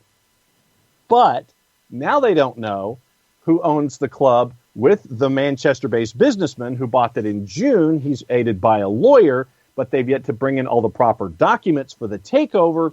The lawyer who's helping out the new guy who bought it back in June has told folks that the discussions with the EFL are ongoing. The lawyer is Chris Farnell, correct? Yes. Charlton fans confronted Chris Farnell, I guess, at his office today with all of this. There are pictures of Charlton fans in the man's office trying to find out what is going on. Good grief. This is a nightmare. Uh-huh. I don't know. Yeah, my head's spinning too, Ricky. Like, I don't even understand. They don't know who owns it, or they do know who owns it, or the lawyer knows who owns it, but he's not telling. They've put forth, like, everybody possible to be an owner on paper for the EFL, and you've already got 3 that have been disqualified. I mean, what in the world are you doing? Yeah, this is not good. Where are they at this point? Like, what league, what level, where did they finish last year? What's going on? I believe they were relegated out of the championship heading into League One. Okay, so they're going down to League One. Yeah. They're a mess. I mean, people who are following this are worried about the club even surviving at this point. Mm-hmm. The ESI thing, I mean, it sounds like the EFL is saying that some of the people involved with ESI are not fit to be owners, but they haven't said the whole thing is unfit. Right. I don't know. I don't know how you resolve it, because if they say that the group that has been running it since January is unfit to run it, then what? Yeah, so ESI announces the takeover, but it has been yet to be ratified. Yeah, so 3 individuals from East Street Investments failed the EFL directors and owners test. TalkSport writes that the club's future is thrown into doubt. They rehash everything that you went through that will make your head spin and is confusing. Now it is understood that Charlton will need to be bought by new owners before the start of the season on September 12th to avoid expulsion from the league, which is what happened to Bury. Now that part has not been said. That is understood. That is not definite yet. You had ESI purchased in June, so you have a transfer embargo, so you can't buy new players for the new season. You're trying to keep whoever you have. Good luck on that. Jeez. This is a nightmare. So they can't sign any players. they don't have an approved owner, and they play a league match in a month and 5 days. Yes. Yeah, that's a problem. Yes. 115-year-old club could be kicked out of the league. They can't sign any players. Nope. This is Charlton was one that we've been worried about before the pandemic, and now it's, I don't see how they survive. I just don't see how they find a way to survive and field a team. No. Alex Pacine asks, why are there separate EFL and Premier League owners and directors tests when there is pro rel? Shouldn't there be a consolidated standard? Yep. Mm-hmm. Ding, ding, ding. Winner, Yeah. Alex Pacine. There should be. Yes. This should be the FA. But I'm assuming that maybe the FA ceded that to the leagues and the Football League and the Premiership, when you had the Premier League breakaway. Maybe I'd have to go back and look at the history of this. Now I'm interested to see kind of how that happened. But yeah, I would think that it would be the FA. They would be the ones that would make sense to say, across the board at certain standards, because that's how it works in the U.S.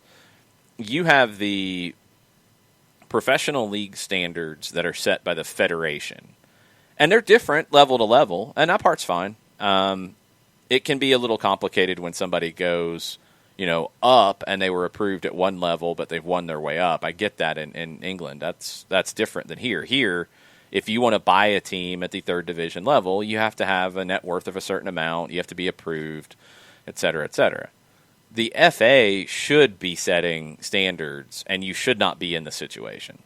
Mm-hmm. It shouldn't have went on as long as it did with Newcastle.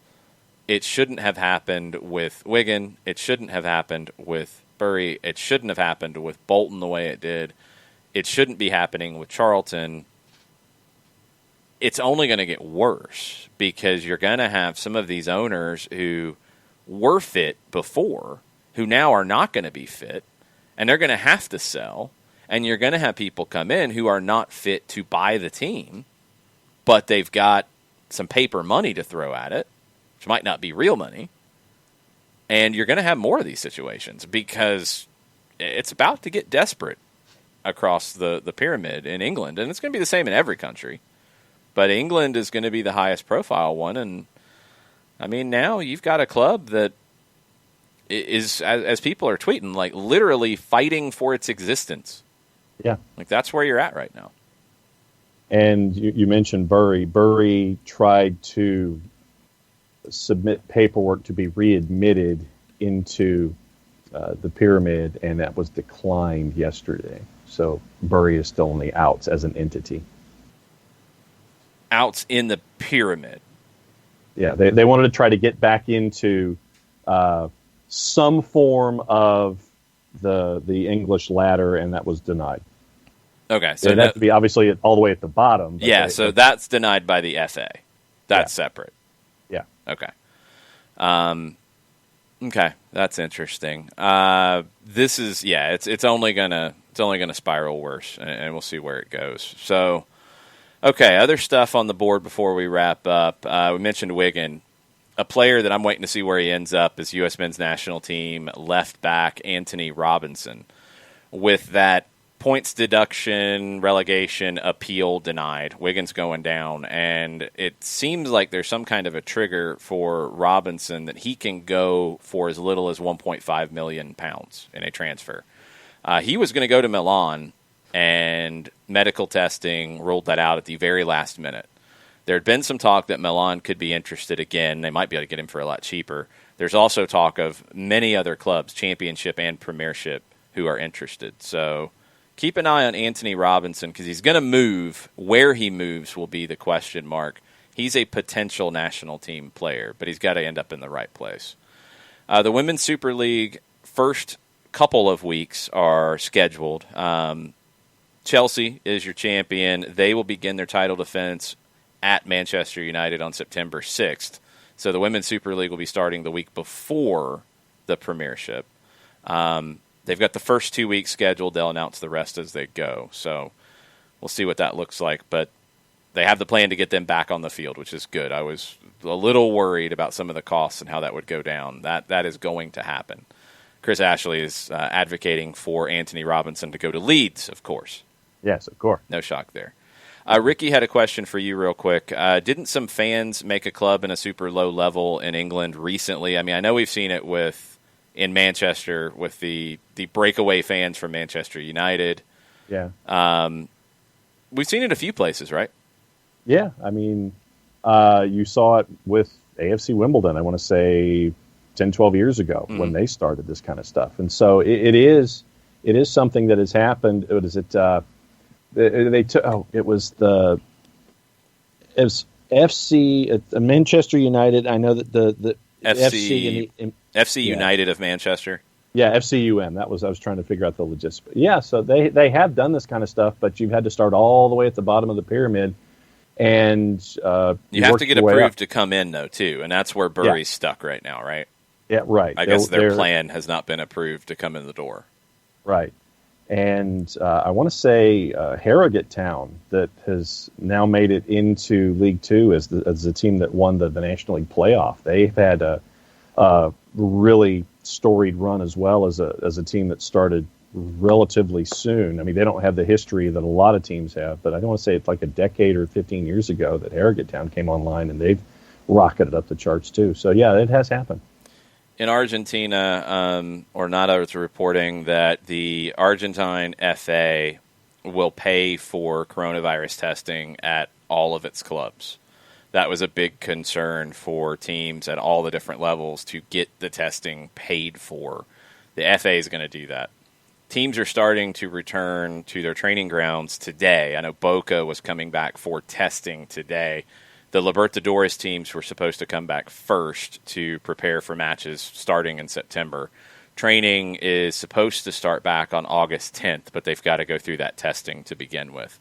In terms of domestic competition, the talk had been the Superliga is rebranding into the Liga Profesional de Futbol, which is pretty much the same thing, just under a new name. That was supposed to start and run on a calendar year basis. So that was supposed to get rolling January, February. They were supposed to have something in the fall, but they hadn't really decided what, some kind of cup series or whatever. There's no dates for any of that started. They've got to get the Libertadores teams back training first to get them ready to play in the Libertadores, and I think they're figuring out the rest on the fly, which is typical for Argentina. But at least they found the way to get the team starting to train again because of this testing issue. The bigger story of the day, and one of the most ridiculous ones of the day, what country do you think this is coming from? From ridiculousness? It is ridiculousness. England. I would have said England, considering all the discussion we've had about England today. Nope, we've got something more ridiculous. More ridiculous than England? What? Russia? Nope. So it's not Russia, not Ukraine. Would it be on the African continent? Nope. You're getting continent. colder. You're moving further away. So is it a South American story? No, that's where you were just discussing. No, you're already out. It is Romania. Okay. The Romanian top flight going to go from 14 teams to 16 teams next season. Okay, hey, we've been advocating for no relegation because of this. You thought you might have figured this out sooner than now, but okay. You're not going to have, let me rephrase, you're going to have 16 teams, not 14 next year. You see that? It's like, okay, that's great. That move saves Dinamo Bucharest, who's one of the country's most popular clubs. They would have been relegated. They're not going to be relegated. The Federation announced that on Thursday. They are the 18 times champion. They didn't get to play their final 5 league matches because of a high number of COVID-19 cases at the club. They were going to be relegated. They finished 13th out of 14. You see that, and you're like, they're going to expand it to 16. They're not going to relegate anybody, right? That's not true. They're going to force the team that finished in the bottom to play the team that finished third in the second division in a playoff. They're not making Dinamo Bucharest, who was supposed to be relegated, play in a playoff. They're good. They're clear. They're fine. They're making the team that finished in the bottom have to play in a playoff to stay up. Oh. They are promoting the top 2 teams in the second division. They're not just doing the easy thing and not relegating anybody and promoting 2. Of course they are. Yeah, because, you don't want to force one of your most popular clubs to potentially be relegated. No, that would be bad. We can't have that. Just don't relegate anybody. Exactly. Just don't relegate anybody. So poor Chindia Targoviste has to play in a playoff because they're not as popular as Dinamo Bucharest. Yeah, exactly. Good job, Romania. Way to make things look very transparent and on the up and up. Yes, very transparent. Good on you, Romania. Yeah, this is after Cluj had like 26 positive tests, and they somehow all came back as false positives. Right. Yeah. Yes. All right, what are the numbers for Champions League today? 3 o'clock one is on CBS Sports Network, and the other is on CBS All Access. So you can watch everything on CBS All Access if you have the subscription there. What are the juice box numbers? Changed a little bit with Juve and Lyon. It's kind of hovering around 180 in the aggregate, courtesy of our friends at Odds Portal. Juve minus 182 for today only. Lyon plus 509. So Lyon is hanging around at the plus 500 level. Plus 341 is your draw option for that matchup. And then Manchester City, Real Madrid really hasn't changed a whole lot. Manchester City's at minus 169. Real Madrid plus 429. I imagine you're still on that one. Now, remember, what are the scores from the first leg coming in? You had to ask me that again. Come on. Champions League trying to matches. test you. Oh, yeah, I know. You're going to test the speed of the computer here in the office. That's not good. Manchester City's leading 2-1. 2-1. They're hosting the second leg. Yes. They are in the driver's seat for sure. Lyon is up 1-0 going to Juve. That's the tricky one. I think Juventus wins big today, and because Lyon's played one competitive match since coming back. They're not going to be in sync. And I think Manchester United draws with Real Madrid, but that gets them through. I think it's a 2-2 draw. Elsewhere on the board, we've got USL Championship action tonight and over the weekend in Group H, Miami FC and Tampa. Miami FC is at plus 144, and Tampa Bay Rowdies are at plus 162. Your draw option is What? Tampa Bay's the underdog? Yeah. Are they just making numbers up in USL Championship action? I guess so. That's craziness. So, yeah. Have you seen Miami play? Yeah. Yeah. Their defense is a myth and a suggestion, not a strategy. They have a defense out there in name only. There's people there. Yes. And then over the weekend, teams in Group H and surrounding environs, Charlotte and Charleston Battery. We're going to catch up with Mike Kelleher for Battery Weekly this week. Charlotte is plus 136. The Battery on the road are plus 171 as they head to Charlotte. Atlanta United 2 heads to Birmingham to take on the Legion at BBVA Field. Birmingham minus 192. Atlanta United 2 is at plus 399. They do get Jackson Conway back, however. And the El Paso, Colorado Springs match has changed locations. That is now going to be in Colorado. And that one is El Paso minus 109. Colorado Springs is plus 250. All right, here's what we got coming up for you. In the morning, 10 o'clock, we will have a power hour to recap Champions League, any other madness from the rest of the day. Maybe we get an MLS announcement on schedule later today. Tomorrow morning, 10 o'clock, that'll be on the app. That'll be on Twitch. So power hour at 10. We're doing a watch-along on Twitch only for the Atlanta United 2 match tomorrow evening. That's a 7:30 Eastern time kickoff. It's a 6:30 local time kick from Birmingham. We will be doing a watch-along with that on Twitch. You can watch on ESPN Plus, and we'll be talking through it and hanging out in the locker room, talking stuff. Ricky says, what are we expecting from the Twos and Legion? I think Conway comes back into the lineup. I do want to see how Tony Annan manages that because I thought Amir Bashti played really well for about 50 to 60 minutes on Wednesday.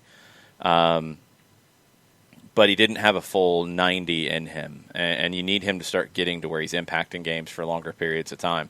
Is it just a straight swap? Is it Conway back in, Mackie Jope goes out wide again, or do you kind of rearrange it a little bit? I'll be curious to see what Tony Annan comes up with there. Birmingham is looking strong. They've been playing really well. It's going to be a difficult test for Atlanta United too. The defense has to be better. Better communication defensively. It's been one of the number one things that I've been waiting to see develop, and it hasn't really happened enough. Lundgaard, Jadama have to be very vocal and get control of this defense. I do expect Mackie Jope to be difficult for Birmingham to deal with. I think Conway comes back in extremely motivated. I think Atlanta will be competitive, but Birmingham will punish them if they make some of the mistakes we've seen here in recent weeks. Birmingham's too good of a team at home to allow you to make those mistakes and get a result. So we'll be talking more about that in the morning. Power Hour 10, watch along 7:30, watch along Twitch only tomorrow evening. Thanks to everybody who has subscribed on Twitch and been part of the locker room all week. Thanks to everybody who listens on the app, listens to the downloads later on. Thanks everybody who has spread the word about what we're doing. We're going to keep doing it and keep adding more pieces as we go. Looks like we're going to have some Atlanta United games to start previewing with the run-up again here very, very, very, very, very, very, very soon. So thanks for hanging out. We'll be back for the Power Hour in the morning. Have a good rest of the day. Mucha plata, y'all. Mucha plata, y'all.